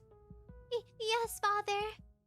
When he opens his eyes again, I see his eyes catch on to something I can't see. The tension in the room suddenly rises. Oh, wait! The blanket on the floor! Fear begins to claw its way up to my throat, threatening to spill out in a cry. The witch's eyes drag upwards towards Dove, then to the walls. It begins to search around the room. I stop breathing. The sound of the storm becomes muffled for a moment, amplifying the sound of every creak and heartbeat inside the house. A noise in the darkness of Dove's bed makes me go completely still. Sounds like wood knocking together. And by the looks of it, it's not the only one that's heard it. The witch stares directly into the dark between the curtains. My urgency to stay hidden isn't shared, it seems. The red eyes peer right at me. Every beat of my heart feels like an eternity passing by. Then he looks away. I think it's fair to consider myself the biggest fool of all time, considering where I've landed myself. But I'm not foolish enough to let out a breath of relief just yet. Alright, just one more thing. The witch reaches into his pocket and pulls out a small black pouch with dots of silver on it. I asked a sister to craft a small gift for you. I see him place the pouch in Dove's tiny hand. Then I hear the clinking of delicate metal. Thank you. The witch nods, then turns and makes his way out, finally disappearing from my view. Now go find 𝑩𝒂 for me. I have much to do. Dove's door slams closed. Whatever hides with me rattles again from the vibrations of the door, and I take that as my cue to launch myself out from the canopy. I tumble out of the dark curtains and slam right into a pile of books, sending me into a dizzy heap of the floor. Once the ache in my body wanes, I shake my head to get my bearings back. Dove's room was already a mess, but now it looks like a hurricane has swept it through. Stacks of books have been shoved around and knocked over. Furniture had been pulled away from the walls and left askew. Loose sheets of paper cover sections of the floor, leaving little paths, clear floorboard left to walk on. Salut! How on earth did I sleep while she made this mess? I finally look over at Dove and find her standing by the window. Rain beats violently against the glass windows, panels. The storm outside rages in full force, and the temperance in the manor has dropped significantly since yesterday. Dove holds something up close to her face that reflects the bright white of a lightning outside. A bracelet. Tiny charms hang from the thin silver chain. A rose, a sun, a moon, and a heart. Ooh, each chapter. We got rose, sun, moon, and I think the last chapter we have to read is a heart. That might actually be like a lesser. We'll have to revisit for the last one though, because it's almost like 7 minutes till. 5 minutes till. Hopefully you guys enjoyed yourself. Let me know. Leave a like if you guys want to find out more about the story for a part 2 in the future. I didn't expect it to be so long. Dove seems completely enamored by it in a way I've never seen before. Pretty. I stare captured by the sight of her. Warmth colors her pale cheeks, and new brightness softens her eyes. My heart tightens. I've forgotten, or maybe I keep refusing to acknowledge it because I've only had to rely on her confidence so much. But Dove is just a child, just like me. She's unsettling and abrasive. Yet when I see her like this, or when I see her get excited over something, I want to look at her up close. Maybe to see whether I'm hallucinating or not. Or maybe because Dove burns like a star. Her face glows a blinding light, and her hair in the dark expands that cradles it. Before Dove, I only ever known the stars from far within my reach. Dove moves away from the window to the dark desk beside her. She sets the black pouch down, then places the bracelets on it like a display. She seems to like it a lot. Does she not want to wear it? Her attention has already moved on from it, however. Her attention has already moved on from it. There it is. Now, what? Oh, now, what do I do? Dove twirls around and faces me with her hands on her hips. There's no 𝑩𝒂 to find. I perk up and my ears stand up straight. But there are other ghosts to find. Once Dove gives her clear for us to move out of her room, the first thing I notice is how different the house has become once again. Like when I had first arrived, it's cold and threatening. All of Dove's efforts to make the mansion more homely seem to have been undone, as though it were nothing but an illusion spell. Dust cakes the floor, spiders crawl the webs in the dark corners, and the windows cast red patches of light that do little to brighten its surroundings. I lead the way on cautious paws, vaguely remembering the way to the study. When we finally get there, I realize there's a problem. The study is now occupied. I peek through a crack in the door and watch the witch busy himself in the grinding herbs in the motor. To his side, I see a floating quill pen moving on its own, jotting down notes he mutters under his breath while he twists the pedestal. I look under the desk he works, and at the spot the chest with the ghosty remains peering out of the shadows. The day after 𝑩𝒂 left, Dove had returned to the study to put the chest back in its place. I didn't anticipate sharing this space with its owner so soon, so the thought of it taking the chest didn't cross my mind. Oh, so she knew she'd be in trouble for setting 𝑩𝒂 free. Because the 𝑩𝒂 was a ghost, servant. Dove hovers above me and takes a glimpse inside as well. Her expression turns green with shock. Wait, you're not thinking of getting the rest of the ghost, are you? I nod eagerly. Her eyes grow wide. Was 𝑩𝒂 not enough? I blink. Blink, blink. What's wrong now? My brows pinch together. I shake my head and hear Dove's breath hitch. I look back at the chest. We can't just stop at one. Basil! You're gonna get her in trouble. If not already. Kimchi, you're on the computer. Ugh. She's on the keyboard being cute. Out of the corner of my eye, I see Dove take a step back and twist my head to look at her again. Her hands are clutched around the skirt of her nightgown. She looks, Kimchi! Kimchi! Stop! You get in front. Oh, you're so cute. I'll give you a kissing. Kissing you, baby. Not knowing how else to convince her, I slowly walk towards her. Dove stiffens as I approach her. I pause right before her and she looks down at me in anticipation. I blink at her, then I brush my body against her legs. Dove gasps above me. I push against her and curl my tail around her ankles. Dove stands as still as a statue as I run my fur around her legs, causing her to stumble slightly before the force she didn't expect me to use. After I finish circling her, I look up at her with bright eyes in hopes that this time I can get her to pull her faith in with me. Dove peers down at me with a blush on her cheeks before closing her eyes and taking a deep breath. Then she pushes past me and enters the study. Father, water is dripping from the ceiling in the library. What? Hells! Did the books get wet? Hurried footsteps make their way to the door, and I quickly scurry to my shadow in the shadow to hide. He knows we're there. The witch stomps out of the study with Dove hot on his heels. She cast a quick glance at where I sulk before they both disappear down the hall. I waste no time running into the study. Now it's my turn. I'm breathing hard when I make my way back to Dove's bedroom. The second I shut the door with my back paw, I spit out the ghost belongings from my mouth and wipe my tongue on the fur of my arm. Look at the pouch. Bundle of hair and bone on the floor.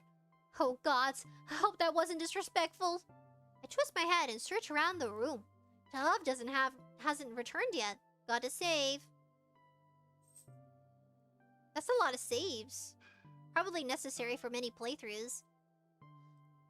Should I try to look for her? Or should I just burn these in one go? A knot forms in my pit of my stomach at the thought. No, Dove needs to be the one that does it. Feeling resolved, I pick up the artifacts with my teeth. Again, I look around for somewhere to hide them. My eyes land on the quilt on the floor and I pad over to it. I dig my nose under a corner to flip it over, then gently place the objects flat on the ground before I flip the corner back over them. That's inconspicuous enough for now, I suppose. Hopefully by now the witch has returned to the study and will remain there busy to do whatever he has been doing. Alright buddies, I guess we're gonna leave it here. Hopefully you guys enjoyed this game. We're gonna go to the main menu. Yes, I saved. There is one thing I'd like to do. Let's see.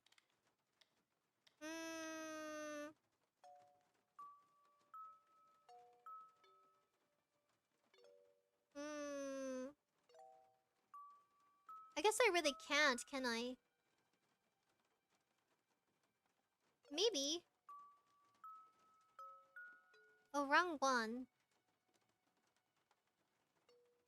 Oh. Because I was just thinking to myself, I have a soundboard. I wonder if I can press it. I wonder if it'll work. I have it plugged into the PC, but still. Kimchi. Somebody make kimchi. Okay, let's see if I can get it to work.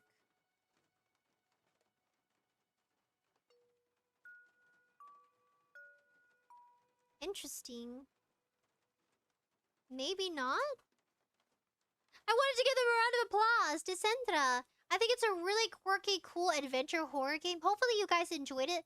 I thought we'd try something new. Go back to a visual novel. We do a lot of horror game genres because they can be the most enticing and exciting games. But this one was a chill day for a Tuesday.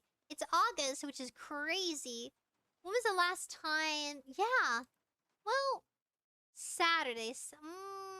Last Thursday was the 1st. We were on live stream last Thursday. Yee. I like it. I wish I could give them a round of applause. Maybe I can connect some things real quick. Maybe I still can. I'm too determined not to. But then again, I don't want to destroy anything. I'm still trying to set up everything here. Because I had to reset OBS, VTube Studio. I had to make sure I download and register my accounts, log in, that sort of thing. Because going from one PC to another one, you have to do all sorts of preparations. Thankfully, crossing our fingers, this is such a major improvement. We're gonna give them an actual round of applause. There's my really weak round of applause. I'm actually clapping my hands. Can you hear it? Okay, maybe not. Okay, let me disconnect the soundboard from the PC. Maybe I can make it work.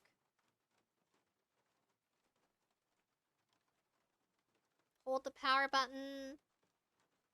Nice. Okay, you guys ready for some really cringy applause? Oh, maybe it does. Oh. Ew.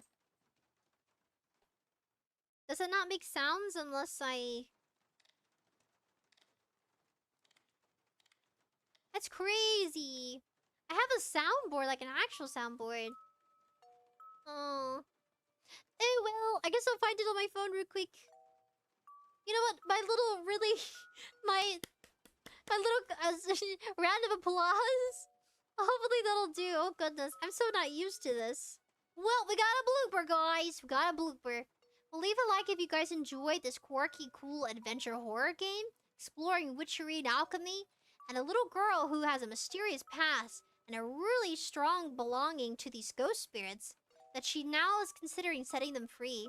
I think the premises of the story is kind of folklore, kind of folktale-ish.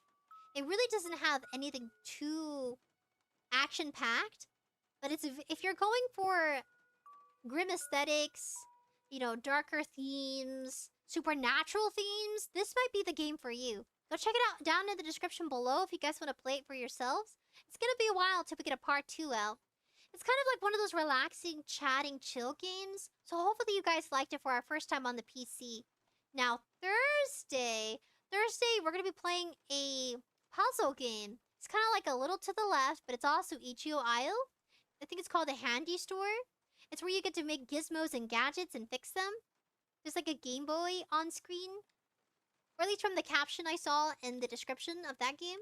Then Saturday, you know, if we have more time, because this one took a lot longer than I thought. I thought it was going to be like an hour of reading.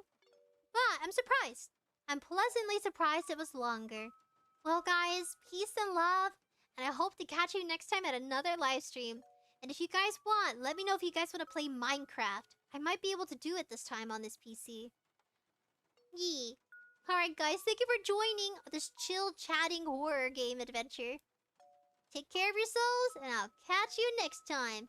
The ending screen has a different song to it. But nonetheless, see you again soon.